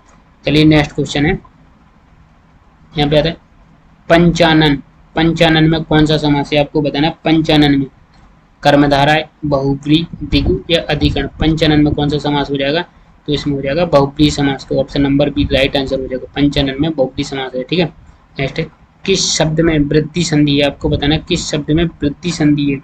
तो आपको बताना है, यहाँ पे ये गलत लिखा है सदैव। ठीक है, सदैव में आपको डबल मात्रा होती है हमेशा। ठीक है, तो वृद्धि संधि का पहचान यही है कि जिस शब्द में दो मात्राएं चढ़ी हो वहाँ पे वृद्धि संधि होती है। यहाँ पे सदैव गलत लिखा, मिस्टेक हो गया। ठीक है, यहाँ पे डबल मात्रा है, इसका राइट आंसर हो जाएगा ऑप्शन नंबर ए, सदैव राइट आंसर हो जाएगा। ठीक है, दोस्त हम बताते हैं कि किस कारक में से विभक्ति का प्रयोग साधन के अर्थ में होता है। आपको बताना है कि किस कारक में से विभक्ति है। ठीक है, से विभक्ति का प्रयोग साधन के अर्थ में होता है, कर्ता, अपादान, संप्रदान या कर्ण। इनमें से जो राइट आंसर है वो आपको बताना है, से किसके कारण आता है, तो इसका राइट आंसर हो जाएगा ऑप्शन नंबर डी हो जाएगा, कर्ण राइट आंसर हो जाएगा। ठीक है जी, आपको याद रखना। चलिए नेक्स्ट है ए रमेश, ए रमेश यहाँ आओ, इस वाक्य में कौन सा कारक है, आपको बताना है। ए रमेश यहाँ आओ, इस वाक्य में कौन सा कारक है, ये आपको कारक बताना कौन सा है। तो जब भी हमने आपको बताया कि यहाँ पे ये किस चिन्ह होता है, ये विस्मय आदि बोधक होता है, तो कर्ता ने अधिकरण या करण या संबोधन, तो इसका राइट आंसर क्या हो जाएगा जी, आपको बताना है कि ए रमेश यहाँ आओ, इसमें हो जाएगा संबोधन हो जाएगा। ठीक है, तो राइट आंसर हो जाएगा ऑप्शन नंबर डी हो जाएगा। ठीक है जी, आपको याद रखना। चलिए नेक्स्ट क्वेश्चन है, यहाँ पे आता है संस्कृत के अकारांत शब्द होती है। आपको बताया संस्कृत के अकारांत शब्द कौन होते हैं, पुल्लिंग होता है, स्त्रीलिंग होता है, ए और बी दोनों होती है, इनमें से कोई नहीं होता। ठीक है, तो ये आपको बताना है इसका राइट आंसर क्या हो जाएगा। तो इसमें संस्कृत है, संस्कृत के अकारांत शब्द होते हैं क्या, स्त्रीलिंग होते हैं। ठीक है, ये आपको बताना, तो इसका राइट आंसर हो जाएगा ऑप्शन नंबर बी थी, ये आपको याद रखना है। चलिए नेक्स्ट क्वेश्चन है साकार में उपसर्ग है। हमने आपको बताया कि उपसर्ग पहले लगता है किसी भी शब्द के। ठीक है, तो साकार में कौन सा उपसर्ग हो जाएगा, तो साकार में हो जाएगा छोटा सा आता है। ठीक है, तो साकार में हो जाएगा सा, तो राइट आंसर हो जाएगा ऑप्शन नंबर डी। चलिए नेक्स्ट क्वेश्चन है, यहाँ पे आता है चिड़िया का बहुवचन क्या होगा, आपको बताना है चिड़िया का बहुवचन क्या होता है, चिड़ियाओं, चिड़िया, चिड़ियाओं, ये सभी। तो आपको बताना है चिड़िया का बहुवचन क्या होगा, तो चिड़िया का बहुवचन होता है तो चिड़िया होता है जिसमें चांद बिंदी आती है। ठीक है, तो राइट आंसर हो जाएगा ऑप्शन नंबर बी हो जाएगा, ये आपको याद रखना। चलिए नेक्स्ट है मानक हिंदी में पश्चिमी हिंदी की किन ध्वनियों का लोप हो गया है, आपको बताना मानक हिंदी में पश्चिमी हिंदी की किन ध्वनियों का लोप हो गया है, तो ये आपको बताना द्वित्व, एकल, मूल या संयुक्त किसका लोप हो गया, तो इसका हो गया द्वित्व का लोप हो गया। ठीक है, तो इसका जो आपको याद रखना, तो राइट आंसर हो जाएगा ऑप्शन नंबर ए।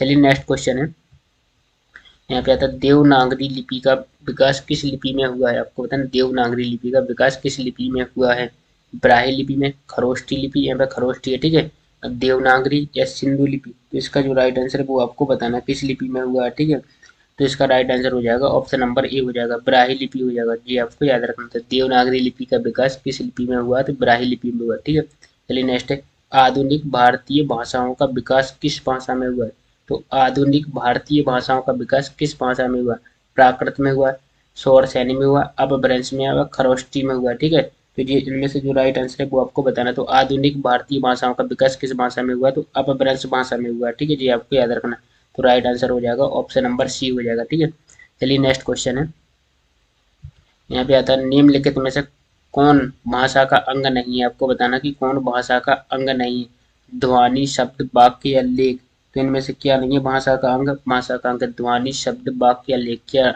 नहीं हो जाएगा, तो इसका राइट आंसर हो जाएगा ऑप्शन नंबर डी हो जाएगा। ठीक है, तो इसका लेख हो जाएगा जो कि भाषा का अंग नहीं है, ये आपको याद रखना है। चलिए नेक्स्ट क्वेश्चन, निम्नलिखित में कौन भाषा का अंग नहीं है, आपको बताना कि इसमें भी भाषा का अंग कौन सा नहीं है, ध्वनि, शब्द, वाक्य, लेख। जी क्वेश्चन डबल रिपीट हो गया, तो इसका राइट आंसर हो जाएगा क्या, तो इसमें आपको बताना है कि इसमें भी राइट आंसर क्या हो जाएगा, ऑप्शन नंबर डी हो जाएगा। ठीक है, चलिए नेक्स्ट क्वेश्चन है, यहाँ पे आता है कि भाषा का निर्माण इनके संयोग से होता है, भाषा का निर्माण किनके संयोग से होता है, ये आपको बताना है कि भाषा का निर्माण किनके संयोग से, विचार, शब्द, ध्वनि, चिन्ह या वाक्य, तो भाषा का निर्माण किसके इनके संयोग से होता है, तो ध्वनि चिन्ह के संयोग से होता है। ठीक है, ये आपको याद रखना, तो राइट आंसर हो जाएगा ऑप्शन नंबर सी। चलिए नेक्स्ट क्वेश्चन है, भाषा शब्द की उत्पत्ति किस धातु से हुई है? आपको बताना कि भाषा शब्द की उत्पत्ति किस धातु से, भाष या भाष्म या भाष या भाष धातु, तो किस, तो इसका राइट आंसर हो जाएगा ऑप्शन नंबर सी हो जाएगा। ठीक है, भाष धातु से हुई है, भाषा शब्द की उत्पत्ति किस धातु से हुई है? भाष धातु से हुई है, आपको याद रखना। चलिए नेक्स्ट क्वेश्चन है, यहाँ पे हिंदी भाषा का कौन सा रूप मानक हिंदी के रूप में स्वीकार किया गया? था हिंदी भाषा का कौन सा रूप, तो जी आपको बताना है कि हिंदी भाषा का कौन सा रूप मानक हिंदी के रूप में स्वीकार किया गया? पहाड़ी हिंदी का, पूर्वी हिंदी का, पश्चिमी हिंदी का या खड़ी बोली का? ठीक है, तो इसका जो राइट आंसर है वो आपको बताना, तो इसका राइट आंसर हो जाएगा ऑप्शन नंबर डी हो जाएगा, खड़ी बोली हो जाएगा। ठीक है, तो हिंदी भाषा का कौन सा रूप मानक हिंदी के रूप में स्वीकार किया गया? खड़ी बोली को स्वीकार किया गया। ठीक है, चलिए नेक्स्ट नेम लेकर तुम्हें से हिंदी भाषा की लिपि है, आपको बताना है कि हिंदी भाषा की लिपि कौन सी है जी, आपको बताना है देवनागरी लिपि है, ग्रीक लिपि है, आरमिक लिपि है या रोमन लिपि है? तो इसका जो राइट आंसर हो जाएगा वो आपको बताना है। ठीक है, नेम लेकर तुम्हें हिंदी भाषा की कौन सी लिपि है, तो देवनागरी लिपि हो जाएगी। ठीक है, तो राइट आंसर हो जाएगा ऑप्शन नंबर ए। चलिए नेक्स्ट क्वेश्चन है, यहाँ पे आता है हिंदी भाषा में बोलियों की संख्या है, आपको बताना कि हिंदी भाषा में बोलियों की कितनी संख्या है? 15 है, 18 है, 22 या 25 है? तो कितनी बोलियों की संख्या हो जाएगी? तो इसमें राइट आंसर हो जाएगा ऑप्शन नंबर बी, 18 हो जाएगी। तो हिंदी भाषा में बोलियों की संख्या कितनी हो जाएगी? तो हिंदी भाषा में बोलियों की संख्या हो जाएगी 18 हो जाएगी। ठीक है, ये आपको याद रखना। चलिए नेक्स्ट क्वेश्चन है, हिंदी को भारत की राजभाषा के रूप में कब स्वीकार किया गया था? आपको बताना कि हिंदी है जो हिंदी भाषा को भारत की राजभाषा, ना कि राष्ट्रभाषा, या फिर क्या है, राजभाषा को कब स्वीकार किया गया था? फिर ये आपको बताना है 14 नवंबर 1949 में, 14 सितंबर 1949 को, 14 जनवरी 1950 को या 14 अगस्त 1950 को? तो कब स्वीकार किया गया था राजभाषा के तौर पर? तो इसको किया गया था 14 सितंबर 1949 को किया गया था। ठीक है, तो ये आपको याद रखना, वेरी इंपॉर्टेंट क्वेश्चन है। चलिए नेक्स्ट क्वेश्चन है, यहाँ पे आता है संघ की भाषा हिंदी और लिपि देवनागरी होगी, यह संविधान के किस अनुच्छेद में कहा गया है? तो किस अनुच्छेद में कहा गया है जी, आपको बताना है। ठीक है, तो आपको पता होना चाहिए कौन सा अनुच्छेद हो जाएगा, 143, 343, 543 या 243? जो राइट आंसर है वो आपको बताना है। ठीक है, तो इसका राइट आंसर हो जाएगा ऑप्शन नंबर बी हो जाएगा, 343 हो जाएगा। ठीक है, तो ये संघ की है, संघ की भाषा हिंदी और लिपि देवनागरी होगी, यह संविधान के किस अनुच्छेद में कहा गया था? ये अनुच्छेद 343 में कहा गया, आर्टिकल 343 में कहा गया था। ठीक है जी, आपको याद रखना। चलिए नेक्स्ट है, यहाँ पे दही शब्द है, आपको बताना दही शब्द जी क्या स्त्रीलिंग, पुल्लिंग या नपुंसकलिंग या इनमें से कोई नहीं? तो दही कैसा शब्द हो जाएगा जी, आपको बताना है। तो दही हो जाएगा, पुल्लिंग हो जाएगा। ठीक है, तो राइट आंसर हो जाएगा ऑप्शन नंबर बी। ठीक है, राइट आंसर क्या हो जाएगा? ऑप्शन नंबर बी हो जाएगा, दही पुल्लिंग शब्द हो जाएगा। ठीक है, चलिए नेक्स्ट क्वेश्चन की ओर। यहाँ पे आज संचार माध्यमों में हिंदी भाषा के किस रूप का प्रयोग होता है? आज संचार माध्यमों में हिंदी भाषा का किस रूप में स्वीकार होता है जी, आपको बताना है। ठीक है, तो किस रूप में होता है? मानक में होता है, टकसाली में होता है, आम फार्म में होता है, ठीक है, पश्चिमी में होता है? तो आज संचार माध्यमों में हिंदी भाषा के किस रूप का प्रयोग होता है? तो मानक का होता है। ठीक है, तो ऑप्शन नंबर क्या हो जाएगा? ए हो जाएगा, right answer option number A. चलिए नेक्स्ट है, अणा, अणा का उच्चारण स्थान होता है, तो आपको बताना अणा का उच्चारण स्थान क्या होता है? कंठ होता है, तालव होता है, मूर्धन्य होता है या नासिक होता है? तो अणा का उच्चारण स्थान कहाँ पर होता है जी? होता है, इसका राइट आंसर हो जाएगा ऑप्शन नंबर डी, नासिक होता है। ठीक है जी, आपको याद रखना है, तो नासिक होता है। चलिए नेक्स्ट क्वेश्चन है, तो यहाँ पे आता है कि समूह वाचक संज्ञा है, आपको बताना कि समूह वाचक संज्ञा कौन सी है? तो जो समूह, इनमें से आपको बताना है समूह किस में आता है? तो गुलाब में समूह, गुलाब का समूह होता नहीं, आपने अंगूर, पौधा, चावल, आपने देखा गुलाब एक गुलाबी होता है। ठीक है, अंगूर, अंगूर का गुच्छा होता है, तो मतलब क्या है, इसमें एक समूह होता है। तो इसका राइट आंसर क्या हो जाएगा? ऑप्शन नंबर बी हो जाएगा। तो राइट आंसर हो जाएगा ऑप्शन बी, समूह वाचक संज्ञा हो जाएगी अंगूर। ठीक है, ये आपको याद रखना, अंगूर याद रखना। चलिए नेक्स्ट है, संस्कृत के ऐसे शब्द जिन्हें हम ज्यों का त्यों प्रयोग में लाते हैं कहलाते हैं, आपको बताना कि संस्कृत के ऐसे शब्द जिन्हें हम ज्यों का त्यों प्रयोग में लाते हैं कहलाते हैं, उन्हें क्या कहते हैं? तत्सम, तद्भव, विदेशी, देशज, कौन सा कहते हैं? तो इसका राइट आंसर हो जाएगा ऑप्शन नंबर डी हो जाएगा। ठीक है, तत्सम शब्द कहलाती है, संस्कृत के ऐसे शब्द जिन्हें हम ज्यों का त्यों प्रयोग में लाते हैं कहलाते हैं, तत्सम शब्द कहलाते हैं। ठीक है, तो चलिए नेक्स्ट क्वेश्चन की ओर। नेक्स्ट क्वेश्चन है, नीचे दिए गए विकल्पों में से तत्सम शब्द का चयन कीजिए, आपको बताना तत्सम शब्द, अभी हमने बताया कि जो संस्कृत के शब्द ज्यों के त्यों प्रयोग में लाते हैं उन्हें तत्सम शब्द कहलाते हैं। तत्सम शब्द कौन हो जाएगा? गोधूम हो जाएगा। ठीक है, यहाँ पे गोधूम, यहाँ पे गोधूम नहीं है, गोधूल हो जाएगा, ठीक है, ला है, मिस्टेक हो गई टाइपिंग, ठीक है। पड़ोसी, शहीद और बहू, तो इसका राइट आंसर बताना है, तो इसका राइट आंसर हो जाएगा ऑप्शन नंबर 1 गोधूम हो जाएगा, ठीक है। तो गोधूल होता है, ठीक है, राइट आंसर, ये आपको याद रखना। चलिए नेक्स्ट, नीचे दिए गए विकल्पों में से तद्भव शब्द का चयन कीजिए। आपको बताना है तद्भव शब्द कौन सा है, मर्म, प्रलाप, मोह, व्यंग। तो आपको इनमें से जो सही आंसर है वो आपको बताना है कि ठीक है तद्भव शब्द कौन सा है। तो तद्भव शब्द बताना है मर्म, प्रलाप, मोह या व्यंग। तो इसका तद्भव शब्द हो जाएगा ऑप्शन नंबर सी हो जाएगा, मोह हो जाएगा राइट आंसर, ठीक है जी, आपको याद रखना। चलिए नेक्स्ट क्वेश्चन है, यहाँ पे आता है बानर। बानर का तद्भव रूप क्या है, आपको बताना है बानर का तद्भव रूप क्या हो जाएगा। तो बानर का तद्भव रूप बताना है बांदर या बांदर या बानर या बंदर। तो बानर का तद्भव रूप हो जाएगा बंदर हो जाएगा, ठीक है। तो option number D right answer हो जाएगा जी, आपको याद रखना है। चलिए नेक्स्ट है यहाँ पे दर्शन। दर्शन का तद्भव रूप है, आपको बताना है दर्शन का, दर्शन या दर्शन या दर्शन या दर्शन। तो राइट आंसर है वो आपको बताना, दर्शन का तद्भव रूप क्या हो जाएगा, दर्शन का तद्भव रूप हो जाएगा दर्शन, इस तरह हो जाएगा, ठीक है। तो राइट आंसर ऑप्शन सी हो जाएगा। चलिए नेक्स्ट क्वेश्चन है, यहाँ पे था निम्नलिखित में से कौन सा शब्द तत्सम है। आपको बताना कि कौन सा शब्द तत्सम है, खेल, उद्गम, अजीब, कोट। तो इसमें जो राइट आंसर है वो आपको बताना है कौन सा हो जाएगा। तो इसमें राइट आंसर हो जाएगा ऑप्शन नंबर बी हो जाएगा, उद्गम हो जाएगा, ठीक है। तो तत्सम शब्द कौन सा हो जाएगा, उद्गम हो जाएगा, ठीक है। चलिए नेक्स्ट, निम्नलिखित में से कौन सा शब्द तद्भव है, आपको बताना तद्भव शब्द कौन सा है, बिच्छू, बर, भ्रमर या षड़पद। तो षड़पद कौन सा हो जाएगा इसमें, तो राइट आंसर हो जाएगा ऑप्शन नंबर ए बिच्छू हो जाएगा, ठीक है। तो तद्भव शब्द हो जाएगा बिच्छू। चलिए नेक्स्ट क्वेश्चन की ओर, यहाँ पे था निम्नलिखित तत्सम तद्भव में से कौन सा विकल्प अशुद्ध है। आपको बताना तत्सम तद्भव में से कौन सा शब्द अशुद्ध है। जो अशुद्ध है वो आपको बताना है, ठीक है। श्रृंगार या श्रृंगार, ठीक है, नृत्य या नाच, दही या दही या चशु या आंख। तो इसका आपको तत्सम तद्भव में से कौन सा अशुद्ध अशुद्ध है जी बताना कि जो अशुद्ध है, ठीक है। तो श्रृंगार और श्रृंगार, ठीक है, तो ये तो सही है। नृत्य और नाच जी सही है। दधी दही ये गलत हो जाएगा, ठीक है। चशु आंख मतलब सही है। तो इसका राइट आंसर हो जाएगा ऑप्शन नंबर सी हो जाएगा, दधी दही, ये राइट आंसर हो जाएगा जी, इसमें अशुद्ध है, ठीक, और बाकी सभी सही है। चलिए नेक्स्ट है पहचान। पहचान का तत्सम शब्द क्या है, आपको बताना कि पहचान का तत्सम शब्द क्या हो जाएगा। तो प्रज्ञान, प्रत्यभिज्ञान, अवधान या अभिधान। तो पहचान का तत्सम शब्द हो जाएगा क्या, प्रत्यभिज्ञान हो जाएगा। तो ऑप्शन नंबर बी हो जाएगा, प्रत्यभिज्ञान हो जाएगा, राइट आंसर हो जाएगा ऑप्शन नंबर बी। तो दोस्तों ये क्वेश्चन है, निम्न में से कौन सा शब्द तत्सम नहीं है, आपको बताना कि कौन सा शब्द ये है कि तत्सम नहीं है। तो घृत, आशु, दुग्ध, अतिन। तो इनमें से आपको बताना है कि जो तत्सम शब्द नहीं है वो आपको बताना। तो इसका कौन सा राइट आंसर हो जाएगा, option number B right answer हो जाएगा, आशु क्या है तत्सम शब्द नहीं है, ठीक है। चलिए नेक्स्ट है, देश में जन्मा शब्द कहलाता है। आपको बताना कि देश में जन्मा शब्द कहलाता है विदेशी, देशज, आगत, इनमें से कोई नहीं। तो जो राइट आंसर है वो आपको बताना कि देश में जन्मा शब्द कहलाता है। तो क्या कहलाता है, इसका राइट आंसर हो जाएगा ऑप्शन नंबर बी हो जाएगा, देशज हो जाएगा, ठीक है जी, आपको याद रखना कि देश में जन्मा शब्द कहलाता है देशज हो जाएगा। चलिए नेक्स्ट क्वेश्चन है, यहाँ पे क्वेश्चन नेक्स्ट है गाड़ी शब्द है। आपको बताना कि गाड़ी शब्द कौन सा है, देशी शब्द, आगत शब्द, विदेशी शब्द या विदेशी शब्द, विदेशज या विदेशी शब्द। तो आपको बताना कि गाड़ी कौन सा शब्द है।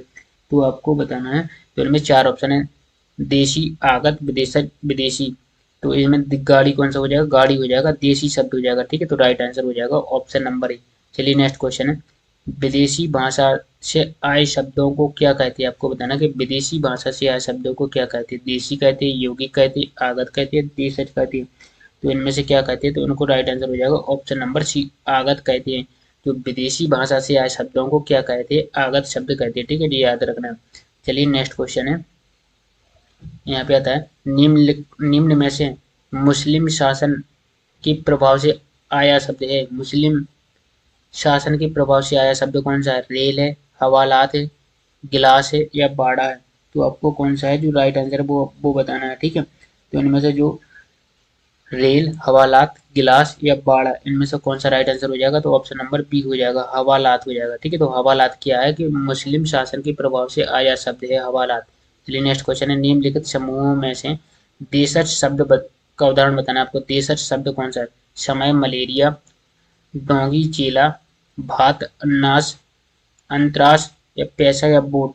जो आपको बताना है कौन सा हो जाएगा। तो समूह शब्द समूहों में से देशज शब्द का उदाहरण बताना। तो देशज शब्द हो जाएगा समय मलेरिया। समय मलेरिया क्या है, देशज शब्द हो जाएगा। तो राइट आंसर हो जाएगा ऑप्शन नंबर 1। चलिए नेक्स्ट क्वेश्चन है, यहाँ पे आता है निम्न शब्दों में से फारसी शब्द बताना कि फारसी शब्द कौन सा हो जाएगा। अल्लाह, आवाज, अक्ल या औरत। तो फारसी शब्द क्या है जी आपको बताना है, ठीक है। 4 ऑप्शन आपके पास है, जो राइट आंसर है वो आपको बताना है। तो फारसी शब्द क्या हो जाएगा, फारसी हो जाएगा, इसमें राइट आंसर हो जाएगा ऑप्शन नंबर बी, आवाज हो जाएगा, ठीक है। आवाज क्या है, ये फारसी शब्द है, ठीक। चलिए नेक्स्ट है अलमारी। अलमारी शब्द कौन सा है आपको बताना है कि अलमारी शब्द कौन सा है। अरबी शब्द है, पश्तो, पुर्तगाली या फारसी। अलमारी कौन सा शब्द हो जाएगा, तो अलमारी हो जाएगा पुर्तगाली शब्द। तो राइट आंसर हो जाएगा ऑप्शन नंबर सी हो जाएगा, ठीक है। तो अलमारी कैसा शब्द हो जाएगा, पुर्तगाली। चलिए नेक्स्ट क्वेश्चन है फ्रेंच। फ्रेंच भाषा का शब्द है, आपको बताना है फ्रेंच भाषा का शब्द कौन सा है। रूबल हो जाएगा, पठान हो जाएगा, बहादुर हो जाएगा, अंग्रेज हो जाएगा। तो फ्रेंच भाषा का शब्द कौन सा है जी आपको बताना है कि फ्रेंच भाषा का शब्द, तो इसमें आपको बताना है कि रूबल हो जाएगा, पठान हो जाएगा, बहादुर या अंग्रेज। तो फ्रेंच भाषा का कौन सा शब्द हो जाएगा, अंग्रेज हो जाएगा। अंग्रेज क्या है, ये फ्रेंच भाषा का शब्द है, ठीक है। चलिए नेक्स्ट क्वेश्चन की ओर। केला, केला का तत्सम शब्द बताना है आपको। केला का तत्सम शब्द क्या होता है। केल का, कर्दलिक, कदलिका या कदली। तो केला का आपको बताना कि तत्सम शब्द क्या हो जाएगा। तो इसका राइट आंसर हो जाएगा ऑप्शन नंबर डी हो जाएगा, कदली हो जाएगा, ठीक है जी, आपको याद रखना है। चलिए नेक्स्ट है, यहाँ पे हल्दी। हल्दी शब्द का तत्सम है, आपको बताना कि हल्दी शब्द का तत्सम क्या हो जाएगा। तो हल्दी शब्द का आपको तत्सम बताना। तो हल्दी का शब्द का तत्सम है हरदी, हरदिका, हल्दिका या हरदिका। तो हल्दी शब्द का राइट आंसर हो जाएगा ऑप्शन नंबर बी, हरिद्रका। हरिद्रका हो जाए, ठीक है, हरिद्रा। तो हल्दी के शब्द का तत्सम हो जाए हरिद्रा, ठीक है। नेक्स्ट क्वेश्चन है स्रोत के आधार पर शब्द के कितने भेद है, आपको बताना है स्रोत के आधार पर शब्द के कितने भेद है। 3, 5, 6, 2। तो स्रोत के आधार पर कितने भेद होते हैं, स्रोत के आधार पर 5 भेद होते हैं, ठीक है जी, आपको याद रखना। तो राइट आंसर हो जाएगा ऑप्शन नंबर बी। चलिए नेक्स्ट क्वेश्चन है, यहाँ पे आता है चाय। चाय किस भाषा का शब्द है। जापानी, अंग्रेजी, फ्रेंच या चीनी। चाय किस भाषा का शब्द है। तो चाय बताना है आपको, चाय किस भाषा का शब्द हो जाएगा। तो चाय हो जाएगा चीनी भाषा का शब्द हो जाएगा। तो राइट आंसर हो जाएगा ऑप्शन नंबर डी, चाय किस भाषा का शब्द हो जाएगा, चीनी भाषा का, ठीक है। नेक्स्ट है भाषा की सबसे छोटी इकाई है। भाषा की सबसे छोटी इकाई क्या होती है, व्यंजन, शब्द, वर्ण या स्वर। तो भाषा की सबसे छोटी इकाई क्या होती है, भाषा की सबसे छोटी इकाई वर्ण होती है, ठीक है जी, आपको याद रखना है। चलिए नेक्स्ट क्वेश्चन है, हिंदी में मूलतः वर्ण कितने होते हैं, आपको बताना है कि हिंदी में मूलतः वर्ण कितने होते हैं जी, आपको बताना है कि हिंदी में मूलतः वर्ण कितने होते हैं। 30, 46, 57 या 49। मूलतः वर्ण पूछा है तो मूलतः वर्ण होते हैं 46 होते हैं, 46 जी, आपको याद रखना है, ठीक है। तो चलिए नेक्स्ट क्वेश्चन की ओर।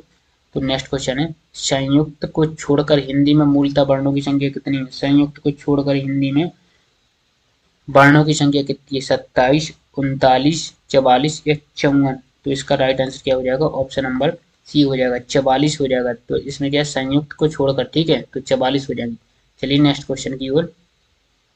यहाँ पे आता है हिंदी भाषा में वे कौन सी ध्वनियां हैं जो स्वतंत्र रूप से बोली या लिखी जाती हैं। आपको बताना है कौन सी वे बोलियां जो स्वतंत्र रूप से बोली या लिखी जाती हैं।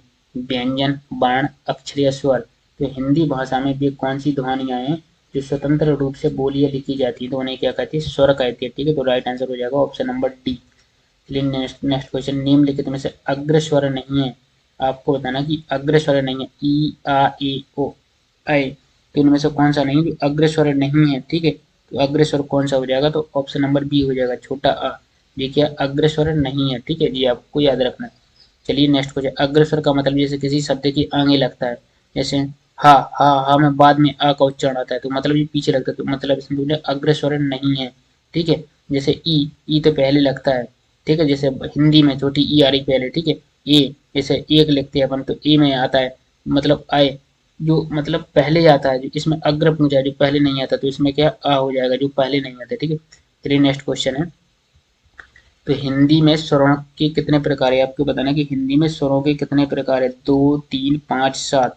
तो हिंदी में स्वरों के कितने प्रकार हो जाएंगे, 5 प्रकार हो जाएंगे, ठीक है। तो राइट आंसर हो जाएगा ऑप्शन नंबर सी।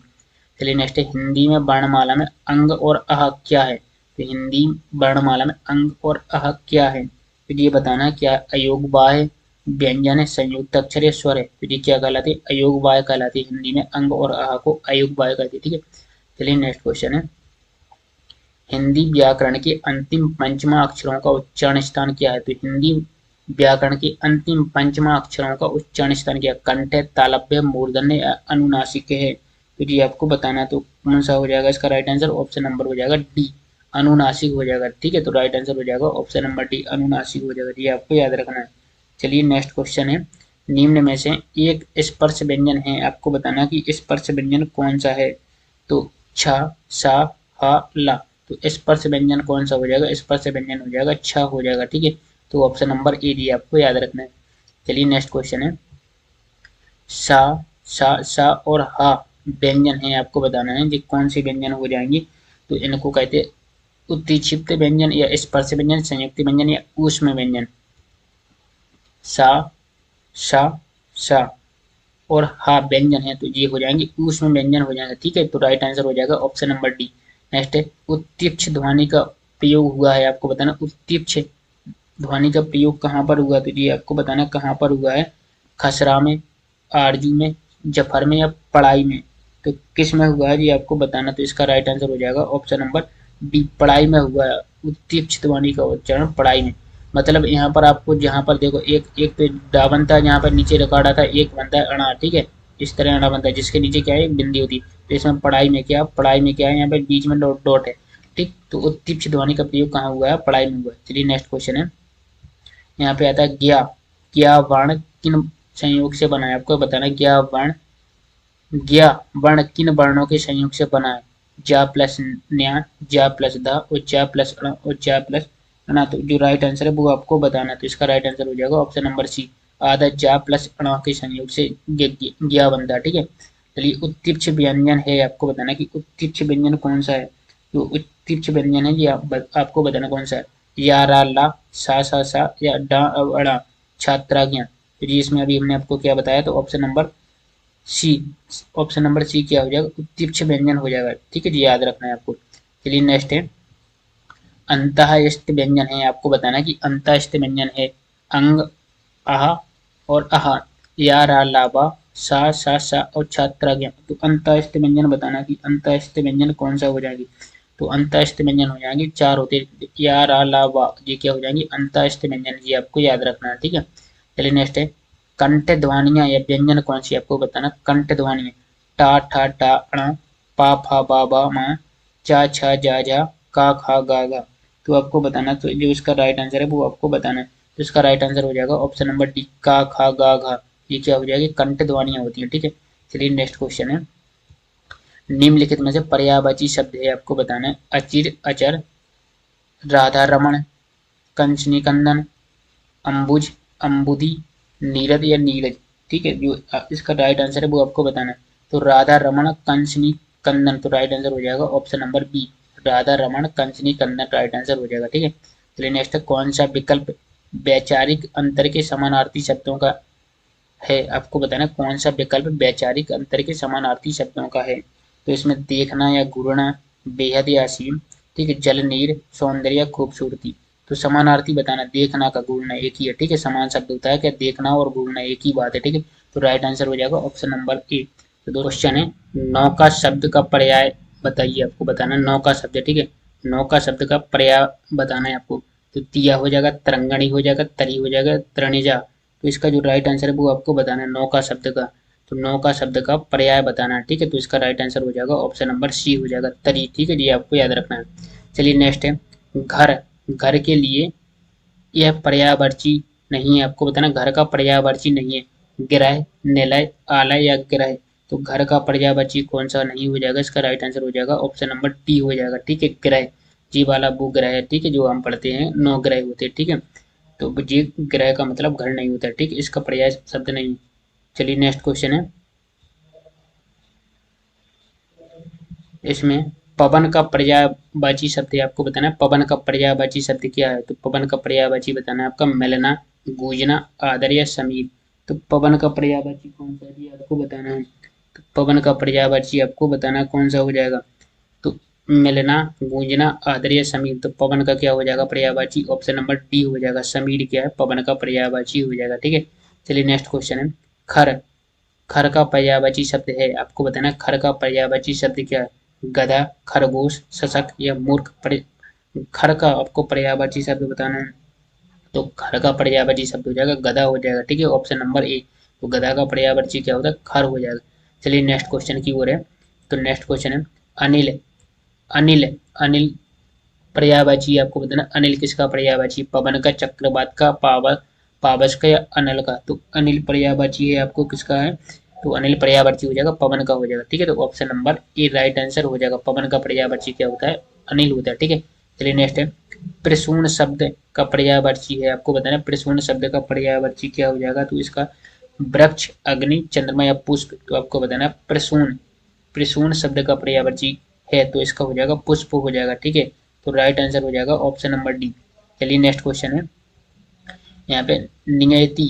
नियति शब्द का समानार्थी शब्द है, आपको बताना है कि नियति शब्द का समानार्थी शब्द क्या हो जाएगा, कर्म, स्वभाव, चरित्र या भाग। नियति शब्द का समानार्थी हो जाएगा भाग हो जाएगा, ठीक है। तो राइट आंसर क्या हो जाएगा, ऑप्शन नंबर डी हो जाएगा। चलिए नेक्स्ट है, व्यवहार और मत शब्दों के सही पर्याय बताना है आपको, व्यवहार और मत। व्यवहार का पर्यायवाची और मत का पर्यायवाची आपको बताना है, ठीक है। तो विचार और राय, आचार और विचार, बर्ताव और निर्णय, आचरण और सिद्धांत। तो इसका जो राइट आंसर है वो आपको बताना है, व्यवहार, व्यवहार का विचार या राय, ठीक, आचार, बर्ताव या आचरण। तो सिंपल सा बात है, व्यवहार का पर्यायवाची आचार होता है, ठीक है, और मत का पर्यायवाची विचार होता है। तो इसका राइट आंसर हो जाएगा ऑप्शन नंबर बी हो जाएगा, तो आचार और विचार, राइट आंसर ऑप्शन बी हो जाएगा। चलिए नेक्स्ट क्वेश्चन की ओर, यहाँ पे आता है निम्नलिखित विकल्पों में से चतुर शब्द का समानार्थी शब्द नहीं है वह छांटिए। जो नहीं है, चतुर शब्द का पर्यायवाची नहीं है, वो आपको बताना जो चतुर का नहीं है। तो नागर, नागर क्या है, चतुर का पर्यायवाची शब्द है। दक्ष भी चतुर का पर्यायवाची है, पट्टू भी चतुर का पर्यायवाची शब्द है, लेकिन लेकिन देवप्रिय है, देवप्रिय चतुर का पर्यायवाची शब्द नहीं है। तो इसमें पूछा है जो समानार्थी शब्द नहीं है वही बताना, तो इसका राइट आंसर हो जाएगा ऑप्शन नंबर बी हो जाएगा, ठीक है। नेक्स्ट है, पर्यायवाची शब्द का कौन सा युग्म सही नहीं है, आपको बताना कि जो सही नहीं है। तो मारीच का किरण, बहिन का आग, बसुमती का धरती या बाजी का सिंह, इनमें से जो आपको राइट आंसर है वो बताना कि जो इसका सही नहीं है। तो मारीच का पर्यायवाची शब्द किरण, ये सही है, ठीक है। बहिन का आग, ये भी सही है। बसुमती धरती, ये भी सही है। तो इसका राइट आंसर हो जाएगा बाजी का सिंह। तो ये क्या है, इसका सही पर्यायवाची युग्म नहीं है, तो बाजी का सिंह ये सही नहीं है, ये आपको याद रखना है। चलिए नेक्स्ट क्वेश्चन है, यहाँ पे आता है सुधाकर शब्द किसका पर्यायवाची है, आपको बताना कि सुधाकर शब्द किसका पर्यायवाची है। सिंधु का, जलाशय का, बादल के, चंद्रमा का। तो सुधाकर शब्द आपको पर्यायवाची बताना, सुधाकर का पर्यायवाची क्या होता है, चंद्रमा होता है। तो राइट आंसर हो जाएगा ऑप्शन नंबर डी। तो सुधाकर शब्द का पर्यायवाची हो जाएगा चंद्रमा हो जाएगा, ठीक है। चलिए नेक्स्ट है, अद्भुत शब्द का समानार्थी नहीं है, आपको बताना कि अद्भुत का समानार्थी नहीं है, बाकी तीन है, आश्चर्यजनक, भयानक, अपूर्व, अद्वितीय, ठीक है। तो इसका जो राइट आंसर है, अद्भुत शब्द का समानार्थी नहीं है, तो अद्भुत का क्या नहीं है, अद्भुत का हो जाएगा, इसका राइट आंसर हो जाएगा ऑप्शन नंबर बी, भयानक हो जाएगा। अद्भुत का क्या है, भयानक हो जाएगा जी, राइट आंसर हो जाएगा ऑप्शन नंबर बी, जी इसका समानार्थी शब्द नहीं है, बाकी समानार्थी है। अद्भुत का आश्चर्यजनक होता, अपूर्वी होता, अद्वितीय होता, ठीक है। चलिए नेक्स्ट क्वेश्चन है, पापी शब्द का समानार्थी शब्द है, आपको बताना कि पापी शब्द का समानार्थी शब्द कौन सा है। कुत्सित, पामर, निर्दयी, अधम, पावकी, ठीक है। तो इसका पापी शब्द का आपको समानार्थी शब्द बताना है, तो इसका राइट आंसर क्या हो जाएगा, ऑप्शन नंबर सी हो जाएगा, निर्दयी हो जाएगा। पापी शब्द का समानार्थी निर्दयी होता है, ठीक है। नेक्स्ट है, फूल। फूल शब्द का समानार्थी नहीं है, यहाँ पे नहीं पूछा है, ठीक है, यहाँ पे शब्द लिखा है, ठीक है, यहाँ पे मिस्टेक होगी टाइपिंग में। फूल शब्द का समानार्थी शब्द नहीं है, ये आपको बताना, फूल शब्द का समानार्थी शब्द नहीं है। तो क्या नहीं है, मंजरी, प्रसून, पुष्प। तो फूल शब्द का पर्यायवाची समानार्थी नहीं है, तो इसका क्या हो जाएगा, मंजरी हो जाएगा, ठीक है। तो right answer option number C हो जाएगा। नेक्स्ट है, मिर्सा। मिर्सा किस शब्द का पर्याय है, आपको बताना कि मिर्सा किस शब्द का पर्याय है। तो मृत्यु का, मित्र का, मुक्ति का या मिथ्या का, किसका हो जाएगा। तो इसका राइट आंसर हो जाएगा ऑप्शन नंबर डी हो जाएगा, मिथ्या का हो जाएगा, ठीक है जी, आपको याद रखना है। तो इसका राइट आंसर क्या हो जाएगा, option number D. Next question है, अरविंद शब्द का पर्यायवाची है, आपको बताना कि अरविंद शब्द का पर्यायवाची क्या है जी, आपको बताना है, ठीक है। कमल, गुलाब, कच वृक्ष, केवड़ा। अरविंद शब्द का बताना है, ठीक है। अरविंद शब्द का पर्यायवाची शब्द क्या है, तो अरविंद शब्द का पर्यायवाची हो जाएगा कमल हो जाएगा। ठीक है, तो राइट आंसर हो जाएगा ऑप्शन नंबर ए, कमल हो जाएगा। चलिए नेक्स्ट क्वेश्चन है, अरण्य शब्द, अरण्य का पर्यायवाची है, आपको बताना है कि अरण्य का पर्यायवाची क्या हो जाएगा।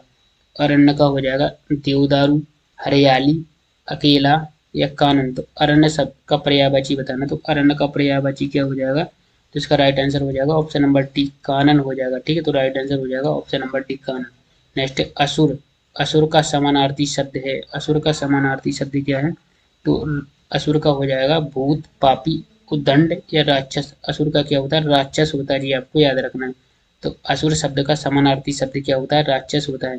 ठीक है, चलिए नेक्स्ट क्वेश्चन है, यहाँ पे आनंद का पर्यायवाची है, आपको बताना है कि आनंद का पर्यायवाची क्या है जी, आपको बताना है। ठीक है, तो आनंद का सहकार, स्पृहा, प्रमोद या प्रामद। तो आनंद का आपको पर्यायवाची बताना, तो आनंद का पर्यायवाची क्या होता है, तो आनंद का होता है प्रमोद होता है। ठीक है, तो आनंद का होता है प्रमाद, प्रमोदरी प्रमाद होता है, आनंद का पर्यायवाची होता है प्रमाद। ठीक है, तो राइट आंसर हो जाएगा ऑप्शन नंबर डी। नेक्स्ट है इंद्र, इंद्र का पर्यायवाची शब्द है, आपको बताना है इंद्र का पर्यायवाची शब्द क्या है, पुरंदर, देवासुर, महिषुर या महेश। तो इंद्र का पर्यायवाची क्या हो जाएगा, पुरंदर हो जाएगा। ठीक है, तो ऑप्शन नंबर ए हो जाएगा, पुरंदर हो जाएगा ए का। ठीक है, नेक्स्ट क्वेश्चन है चपला, चपला का समानार्थी है, आपको बताना है चपला का समानार्थी क्या है, तो जी आपको बताना है कि कंजूस, ज्वाला, दामिनी या भामिनी। तो चपला का समानार्थी शब्द हो जाएगा दामिनी हो जाएगा। ठीक है जी, आपको याद रखना, तो right answer option number C हो जाएगा। ठीक है, नेक्स्ट क्वेश्चन है यहाँ पे जीव, जीव का पर्याय है, आपको बताना है जीव का पर्यायवाची शब्द क्या है, वचन, रचना, ध्वनि या जीव। तो जीव का पर्यायवाची शब्द क्या हो जाएगा, तो इसका राइट आंसर हो जाएगा ऑप्शन नंबर बी, रचना हो जाएगा। ठीक है, जीव का पर्यायवाची शब्द हो जाएगा रचना। चलिए नेक्स्ट है, यहाँ पे आता है तरंग, तरंग किसका पर्यायवाची है, तरंग आपको बताना है तरंग का पर्यायवाची शब्द कौन सा है।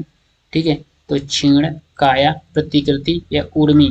तरंग का पर्यायवाची शब्द होता है, क्या होता है, तरंग का पर्यायवाची होता है उर्मी होता है। ठीक है, तो राइट आंसर हो जाएगा ऑप्शन नंबर डी जी, आपको याद रखना। नेक्स्ट है दास, दास किसका पर्यायवाची है, आपको बताना कि दास किसका पर्यायवाची शब्द है। तो किन्नर, सेवक, नायक या इनमें से कोई नहीं। तो दास किसका पर्यायवाची हो जाएगा, सेवक, सेवक का पर्यायवाची शब्द क्या होता है, दास होता है। ठीक है, तो राइट आंसर हो जाएगा ऑप्शन नंबर बी।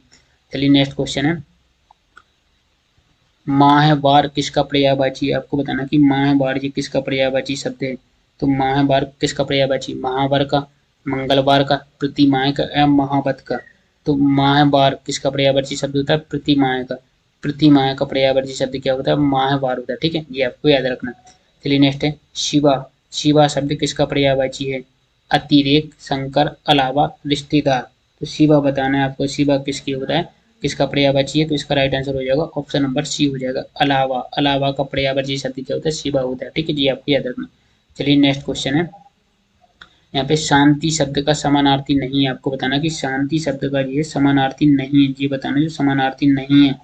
तो इसमें क्या है, चुप्पी, आकाश, नीरवता या मौन। तो शांति शब्द का समानार्थी, शांति मतलब चुप्पी जी, सही है। ठीक है, आकाश, नीरवता या मौन। तो इसका राइट आंसर हो जाएगा ऑप्शन नंबर बी, आकाश क्या शांति शब्द का समानार्थी नहीं है। ठीक है, नेक्स्ट है मृगेंद्र, मृगेंद्र का पर्याय है, मृगेंद्र का पर्याय है आपको बताना है।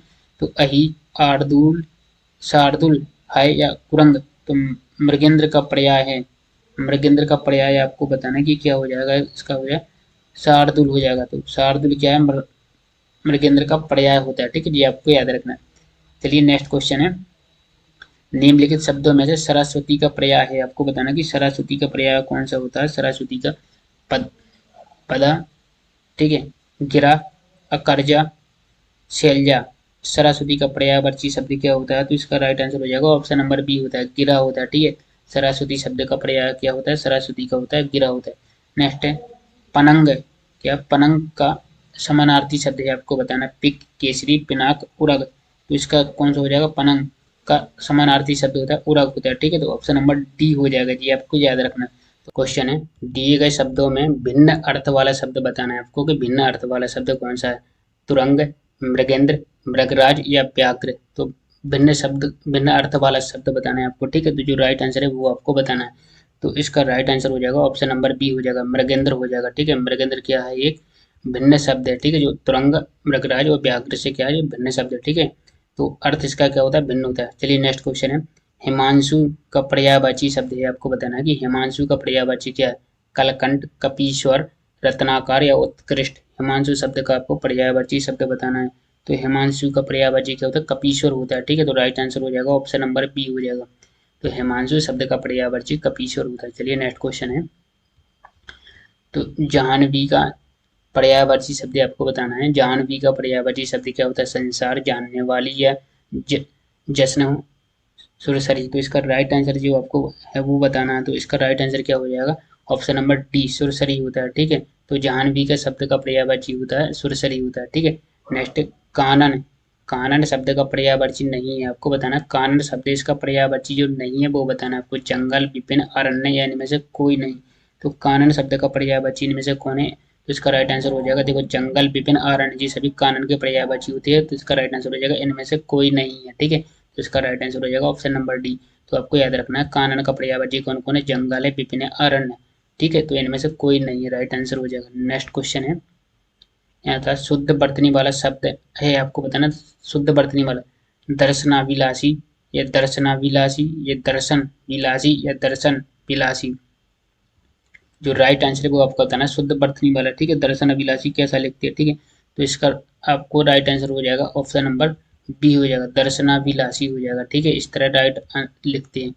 तो चलिए नेक्स्ट क्वेश्चन की ओर। नेक्स्ट क्वेश्चन है, शुद्ध बर्तनी वाला शब्द है, आपको बताना शुद्ध बर्तनी वाला के अतिशयोक्ति, अतिशयोक्ति, अतिशयोक्ति, अतिशयोक्ति, ठीक है। तो इनमें से जो राइट आंसर है वो आपको बताना अतिशयोक्ति किस तरह सही लिखती है। तो अतिशयोक्ति लिखते हैं ऑप्शन नंबर बी, अतिशयोक्ति इस तरह लिखाते हैं, ठीक है। तो राइट आंसर क्या हो जाएगा, ऑप्शन नंबर बी हो जाएगा, ठीक है। तो चलिए नेक्स्ट क्वेश्चन की ओर। नेक्स्ट क्वेश्चन है, यहाँ पे शब्द का शुद्ध रूप है, शब्द का शुद्ध रूप क्या होता है, आगामी, आगामी या आगामी, ठीक है। तो इसको बताना है शब्द का शुद्ध रूप होता है क्या होता है, आगामी होता है। कौन सा शब्द का जो सही है, आगामी इस तरह लिखते हैं, या आगामी या आगामी या अगमी, ठीक है। तो अगमी शब्द कैसा लिखते हैं, तो आगामी, इसका राइट आंसर हो जाएगा ऑप्शन नंबर सी, आगामी लिखते हैं, ठीक है। तो इस तरह लिखा जाता है। नेक्स्ट क्वेश्चन है, शुद्ध रूप है आपको बताना है पैतृक या पैतृक या पैतृक या पैतृक। तो किस तरह सही लिखते हैं, तो इसका राइट आंसर हो जाएगा ऑप्शन नंबर सी होता है, ठीक है। पैतृक इस तरह लिखा जाता है, ठीक। चलिए नेक्स्ट क्वेश्चन है, यहाँ पे आपको बताना है सही रूप बताना है, ऐतिहासिक, ऐतिहासिक, ऐतिहासिक, ऐतिहासिक। तो किस तरह सही लिखते हैं, जो आपको बताना है जिस तरह सही लिखते हैं। तो ऐतिहासिक इस तरह लिखते हैं, तो राइट आंसर हो जाएगा ऑप्शन नंबर डी हो जाएगा, ऐतिहासिक लिखा जाता है, ठीक है। चलिए नेक्स्ट क्वेश्चन है, निम्नलिखित में कौन सा शब्द वर्तनी की दृष्टि से शुद्ध है, आपको बताना है कि शुद्ध शब्द बताना है। प्रतिनिधि या प्रतिनिधि या प्रतिनिधि या प्रतिनिधि। तो उनमें से जो राइट आंसर है वो आपको बताना है। तो प्रतिनिधि किस तरह लिखते हैं, जो सही आंसर है वो आपको बताना है। तो इसका राइट आंसर हो जाएगा ऑप्शन नंबर बी, प्रतिनिधि इस तरह लिखते हैं, ठीक है जी, आपको याद रखना। चलिए नेक्स्ट क्वेश्चन है, हिंदी शब्दकोश में छ का क्रम किस वर्ण के बाद आता है, आपको बताना है छ का क्रम किस वर्ण के बाद आता है। तो किस वर्ण के बाद आता है ये आपको बताना है। हिंदी शब्दकोश में छ छत्री है ना, इसका क्रम किस वर्ण के बाद आता है। तो किस वर्ण के बाद आता है, का के बाद आता है, ठीक है। का के बाद किसका आता है, छ वर्ण का आता है। नेक्स्ट है, शब्दकोश में श्रद्धा शब्द किस शब्द के पहले आएगा, आपको बताना शब्दकोश में श्रद्धा है शब्द किस शब्द के पहले आएगा, आपको बताना शासन, शौर्य, श्रमिक या श्याम।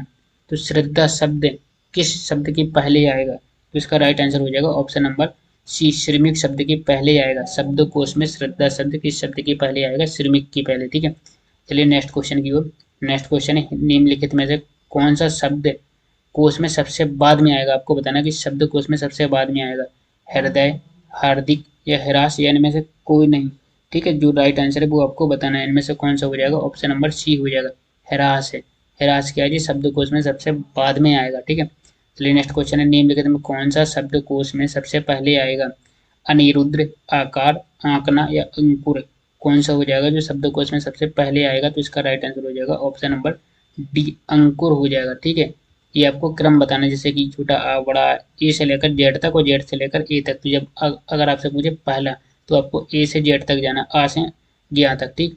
अगर आप मुझे सबसे बाद में, तो आपको यहाँ पे जाना है ज्ञा से आ तक, ठीक है। तो इस तरह आप निकाल सकते हैं। चलिए नेक्स्ट क्वेश्चन है। यहाँ पे क्वेश्चन, इनमें से कौन सा युग्म अघोष ध्वनि है, आपको बताना है कि अघोष ध्वनि कौन सी है, ठीक है। तो अघोष ध्वनि बताना, का, गा, दा, धा, पा, फा और डाणा। तो अघोष ध्वनि बताना है आपको कौन सी है। तो अघोष ध्वनि हो जाएगी, इनमें से right answer option number C हो जाएगा। पा एंड फा ये क्या है, अघोष ध्वनि होती है, ठीक है। चलिए नेक्स्ट क्वेश्चन, निम्नलिखित में कौन सा शब्द बर्तने की दृष्टि से शुद्ध है। बर्तने की दृष्टि से शुद्ध है, आपको बताना है प्रतिनिधि। ये रिपीट क्वेश्चन हो गया, ठीक है। तो इसका जो अभी आपको राइट आंसर हो जाएगा ऑप्शन नंबर सी, प्रतिनिधि। ये आपको याद रखना है। चलिए नेक्स्ट क्वेश्चन है, यहाँ पे आता है, औदार्य की तरह व्यवहार शब्द में कौन सा शब्द ठीक है। औदार्य की तरह व्यवहार शब्द में कौन सा शब्द ठीक है, ये आपको बताना है, ठीक। कौन सा हो जाएगा, इनमें चार ऑप्शन है, जो राइट आंसर है वो आपको बताना है। तो व्यवहार, व्यवहारिक या व्यवहारी है, इनमें से कोई नहीं, ठीक है। तो जो राइट आंसर है वो आपको बताना है। तो इसका राइट आंसर हो जाएगा ऑप्शन नंबर ए हो जाएगा, व्यवहार्य, ठीक। तो राइट आंसर हो जाएगा ऑप्शन नंबर ए। नेक्स्ट है, मूर्धन्य ध्वनियाँ कौन सी है। मूर्धन्य ध्वनियाँ कौन सी है, जी आपको बताना कि मूर्धन्य ध्वनियाँ कौन कौन सी होती हैं। तो टा, ठा, डा, ढा, चा, छा, जा, जा, पा, फा, बा, भा, मा, ता, था, दा, दा। तो मूर्धन्य ध्वनियाँ बताना है आपको। तो मूर्धन्य ध्वनियाँ कौन सी होती है, तो ऑप्शन नंबर बी हो जाएगा, चा, छा, जा, झा। ये क्या है, मूर्धन्य ध्वनियाँ होती। चलिए नेक्स्ट क्वेश्चन है, यहाँ पे आता है, ता, था, दा, धा, सा आदि का उच्चारण स्थान है। ता, था, दा, धा, सा आदि का उच्चारण स्थान कौन सा है। तो इनमें से जो आपका उच्चारण स्थान है वो आपको बताना कौन सा उच्चारण स्थान हो जाएगा। तो मूर्धन्य, दंत्योष्ठ, दंत या तालव्य। तो ता, था, ये इसका राइट आंसर हो जाएगा ऑप्शन नंबर सी, दंत हो जाएगा, ठीक है। नेक्स्ट है, जिन व्यंजनों के उच्चारण में दोनों ओठों द्वारा श्वास का अवरोध होता है उन्हें वे कहलाते हैं।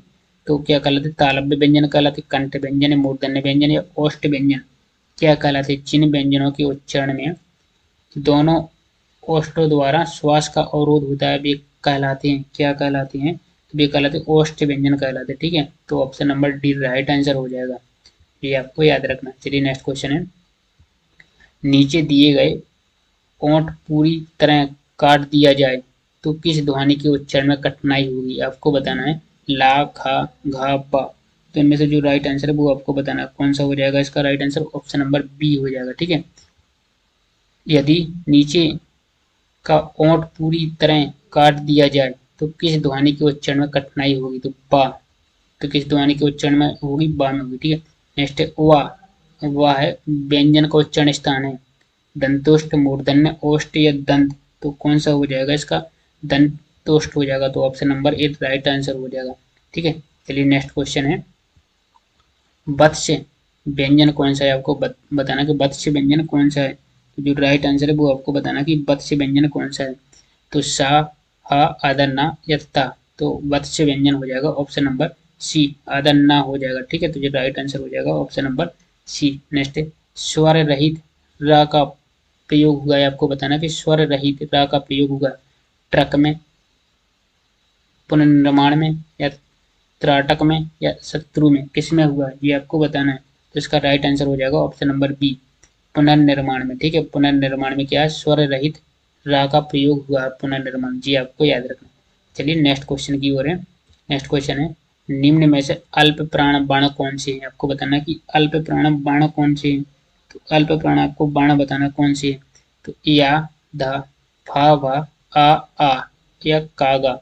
कौन अल्प प्राण बाण कौन सी होती है, तो का और खा, का और गा है जी, क्या राइट आंसर हो जाएगा ऑप्शन नंबर डी। तो अल्प प्राण व्यंजन बाण कौन कौन सी होती है, का एंड गा होती है, ठीक है। नेक्स्ट, निम्नलिखित में से कौन सी बात गलत है, आपको बताना कि गलत बात कौन सी है। चा अघोष तालब अल्प प्राण है, ठीक है। खा कंठ महाप्राण अघोष है। धा सघोष महाप्राण दंत है। ये पा सघोष ओष्ठ महाप्राण। तो इनमें से आपको बताना जो गलत है। तो चा क्या है, चा है अघोष, ठीक है, तालब्य से उच्चारण होता है, ये भी सही। अल्प प्राण है, ये भी सही है। तो ठीक है, खा, खा क्या है, खा कंठ होता है, ठीक है, उच्चारण। और महाप्राण है खा, ठीक है, अघोष भी है, तो ये भी सही है। धा, धा क्या है, ये सघोष बाण है, ठीक है, महाप्राण भी है, दंत से उच्चारण होता है। तो ये तीनों सही है, तो इसका राइट आंसर हो जाएगा ऑप्शन नंबर डी, बाकिया सघोष ओष्ठ और महाप्राण। तो राइट आंसर हो जाएगा ऑप्शन नंबर डी। चलिए नेक्स्ट क्वेश्चन है, जिनके उच्चारण में स्वर यंत्रियों में कंपन ना हो वे कहलाते हैं। कंपन ना हो वे क्या कहलाते हैं, वो आपको बताना है क्या कहलाते हैं। घोष ध्वनि या अघोष ध्वनि या महाप्राण ध्वनि या अल्प प्राण ध्वनि। जिनके उच्चारण में स्वर इंद्रियों में कंपन ना हो वो क्या कहलाती हैं, तो वे कहलाते हैं अघोष ध्वनियाँ कहलाती हैं। ठीक है, तो option number B right answer हो जाएगा। चलिए नेक्स्ट है, प्रसन्नता में कौन सी ध्वनि है, आपको बताना है प्रसन्नता में कौन सी ध्वनि है। संयुक्त ध्वनि है, युग्मक ध्वनि है या संपर्क ध्वनि है, इनमें से कोई नहीं। प्रसन्नता में कौन सी ध्वनि हो जाएगी, युग्मक ध्वनि हो जाएगी। ठीक है, प्रसन्नता में कौन सी ध्वनि है, युग्मक ध्वनि हो जाएगी। चलिए नेक्स्ट क्वेश्चन है, निम्न में से महाप्राण ध्वनि नहीं है, आपको बताना कि महाप्राण ध्वनि नहीं है, कौन सी नहीं है महाप्राण ध्वनि। तो का, कहा, जा, या, तो महाप्राण ध्वनि कौन सी नहीं, तो महाप्राण ध्वनि हो जाएगी का क्या महाप्राण ध्वनि नहीं जी, अल्प प्राण है। ठीक है, नेक्स्ट है, अघोष बाण कौन सा है, आपको बताना कि अघोष बाण कौन सा है। आ, जा, हा या सा, अघोष बाण कौन सा है, तो अघोष बाण हो जाएगा आ क्या है, एक अघोष बाण है। क्वेश्चन है, संबल में कौन सी ध्वनि है, संयुक्त, युग्मक या संपर्क, इनमें से कोई नहीं। तो ठीक है, तो इसका राइट आंसर हो जाएगा ऑप्शन नंबर सी हो जाएगा, संपर्क हो जाएगा। ठीक है, तो संबल में कौन सी ध्वनि हो जाएगी, संपर्क हो जाएगा। ठीक, नेक्स्ट है, इनमें से कौन सा शब्द रूप शुद्ध है, आपको बताना कि शुद्ध कैसा, आशीर्वाद कैसे लिखते हैं जी, आपको बताना है कि ठीक है, आशीर्वाद या आशीर्वाद या आशीर्वाद या आशीर्वाद, तो किस तरह सही लिखते हैं आशीर्वाद जी, आपको बताना। तो इसका राइट आंसर हो जाएगा ऑप्शन नंबर बी हो जाएगा, आशीर्वाद इस तरह लिखा जाता है। ठीक है, चलिए नेक्स्ट क्वेश्चन है, यहाँ पे आता है, उच्चारण के समय जीव की स्थिति के अनुसार स्वरों के कितने भेद किए गए हैं। उच्चारण की समय जीव की स्थिति के अनुसार स्वरों के कितने भेद किए गए जी, आपको बताना है कितने भेद किए गए हैं, 2, 3, 5, 7। तो आपको जो स्वरों के भेद है कितने किए गए हैं, तो इसका राइट आंसर हो जाएगा ऑप्शन नंबर बी, 3 भेद किए गए हैं। ठीक है जी, आपको याद रखना, तो राइट आंसर हो जाएगा option number B. Next question है, वे ध्वनियाँ जो स्वरों की सहायता के बिना उच्चारित नहीं हो सकती हैं वह कहलाती हैं। ठीक है, तो वे ध्वनियाँ जो स्वरों की सहायता के बिना उच्चारित नहीं हो सकती हैं वे क्या कहलाती हैं, स्वर कहलाते हैं, संयुक्त अक्षर कहलाते हैं, शब्द कहलाती है, व्यंजन कहलाती है। ठीक है, तो इसका राइट आंसर क्या हो जाएगा, ऑप्शन नंबर डी हो जाएगा, व्यंजन कहलाते हैं। ठीक है, तो राइट आंसर हो जाएगा ऑप्शन नंबर डी। चलिए नेक्स्ट क्वेश्चन है, यहाँ पे बताना साकी का मूल तत्सम शब्द क्या है, आपको बताना साकी है, साकी का मूल तत्सम शब्द क्या है, सखी, शिक्षा, साक्षी, इनमें से कोई नहीं।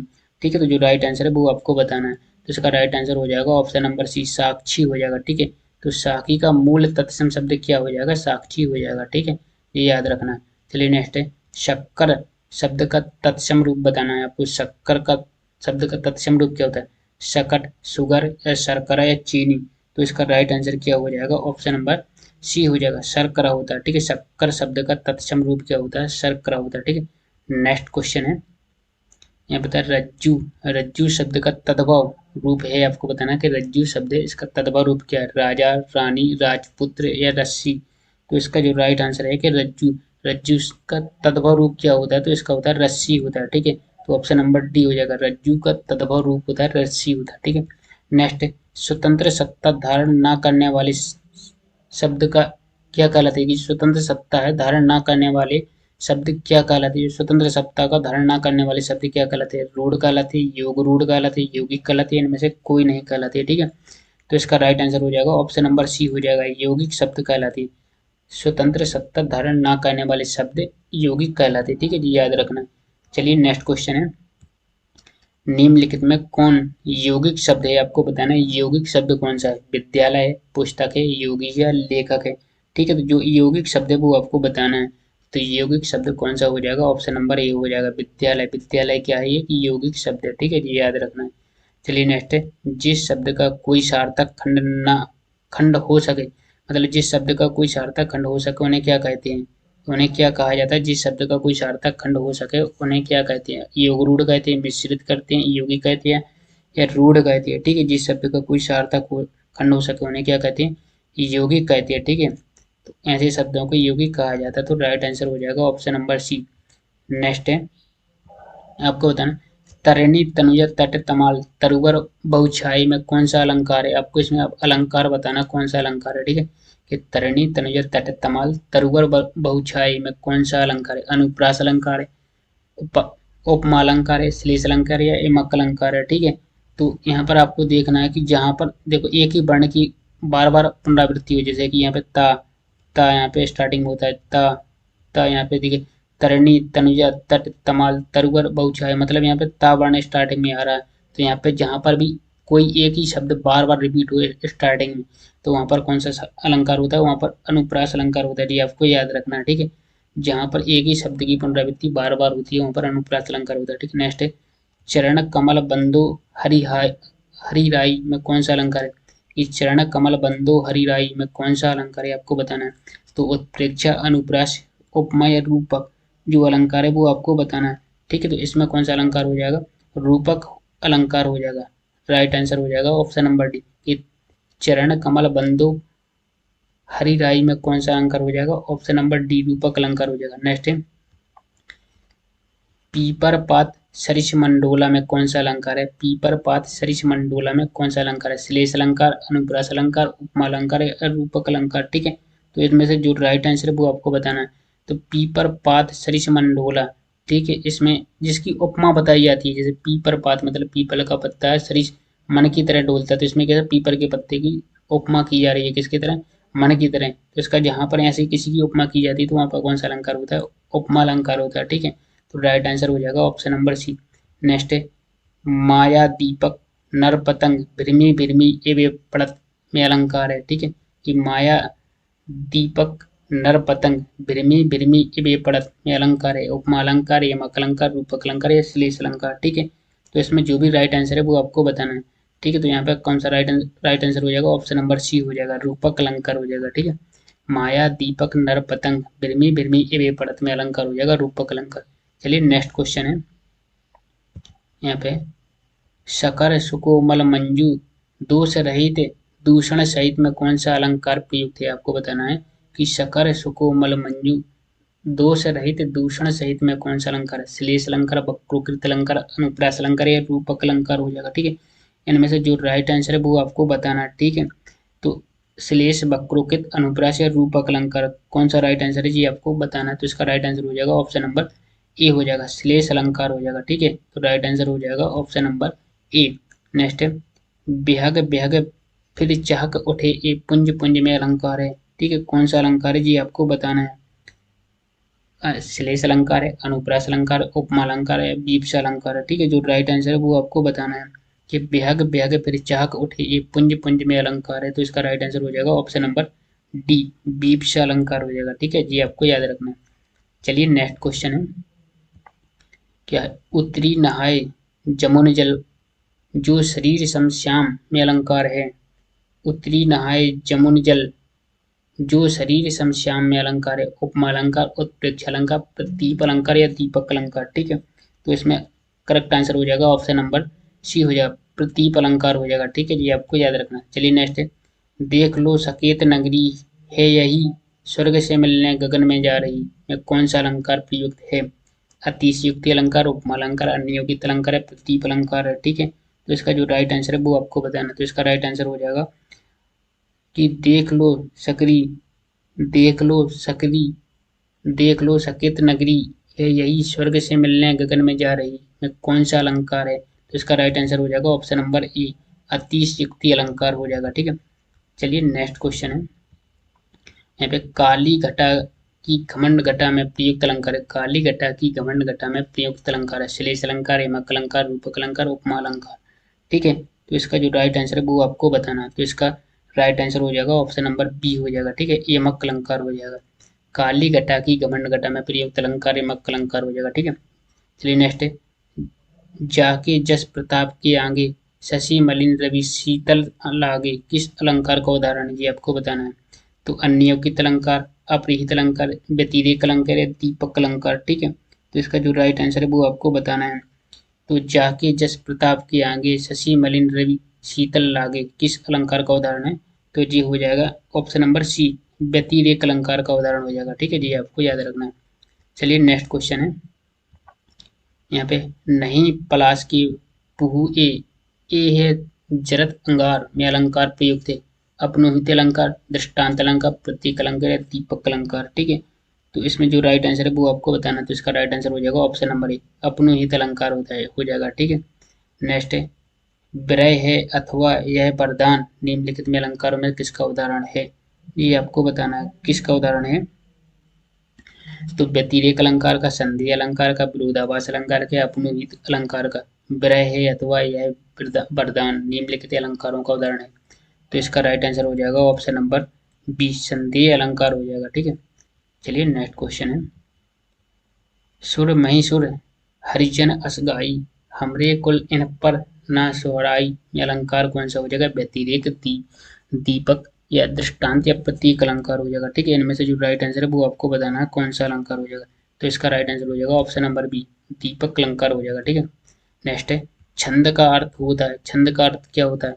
आच्छादन, नापना, काटना या कोई नहीं। तो छंद का अलंकार, छंद का अर्थ होता है आच्छादन होता है। ठीक है, तो राइट आंसर हो जाएगा ऑप्शन नंबर ए। चलिए नेक्स्ट क्वेश्चन, जिस रचना में मात्रा एवं वर्णों पर विशेष ध्यान रखना पड़ता है उन्हें कहते हैं जिस रचना में मात्रा और वर्णों, यहाँ पे क्या लिखना है, मात्रा और वर्णों पर विशेष ध्यान रखना पड़ता है उसे कहते हैं अलंकार, रस, छंद या गुण। उन्हें क्या कहते हैं ये आपको बताना है। तो उन्हें छंद कहते हैं। तो option number C right answer हो जाएगा। ठीक है, तो उन्हें क्या कहा जाता है, छंद कहती है। नेक्स्ट है छंद के कितने प्रकार है। अब आपको बताना कि छंद के कितने प्रकार होते हैं, 2, 3, 4, 5। तो छंद के कितने प्रकार होते हैं। तो option number B right answer हो जाएगा, छंद के 3 प्रकार होते हैं, ये आपको याद रखना है। चलिए नेक्स्ट क्वेश्चन है मात्रिक छंद में गणना की जाती है, मात्रिक छंद में गणना की जाती है वर्णों की, मात्रा की, यति की या गति की। तो मात्रिक छंद में किसकी गणना की जाती है। तो मात्रिक छंद में मात्रा की गणना की जाती है। ठीक है, ये आपको याद रखना है। चलिए नेक्स्ट है दोहा छंद कौन सा व्रत है। दोहा छंद कौन सा व्रत है, समव्रत है, विषम व्रत है, अर्ध समव्रत है, सभी गलत है। ठीक है, तो इसको आपको बताना है। ठीक है, दोहा, दोहा छंद कौन सा व्रत है। तो समव्रत, विषमव्रत या अर्ध समव्रत या सभी गलत। तो इसका राइट आंसर हो जाएगा ऑप्शन नंबर सी, अर्ध समव्रत हो जाएगा। ठीक है, चलिए नेक्स्ट क्वेश्चन है, यहाँ पे आता है चौपाई छंद के प्रत्येक चरण में मात्राएं होती हैं। आपको बताना है चौपाई छंद के प्रत्येक चरण में मात्राएं होती हैं। तो चौपाई छंद के प्रत्येक चरण में मात्राएं कितनी होती है, 24, 16, 26, 28। तो कितनी मात्राएं होती हैं चौपाई में, आपको चौपाई छंद में कितनी मात्रा होगी जी आपको याद रखना है, 24, 16, 28, 16। तो इसका राइट आंसर हो जाएगा ऑप्शन नंबर डी, 16 मात्राएं होती हैं चौपाई छंद के प्रत्येक चरण में, मात्राएं होती है 16। ठीक है, नेक्स्ट है सरोटा छंद दोहा छंद का होता है। सरोटा छंद है दोहा छंद का कैसा होता है, समान होता है, उल्टा होता है, समानार्थी होता है, कोई नहीं होता है। ठीक है, तो सरोटा छंद होता है ये दोहा छंद का जस्ट उल्टा होता है। ठीक है, अपोजिट होता है, ये आपको याद रखना है। तो राइट आंसर हो जाएगा ऑप्शन नंबर बी,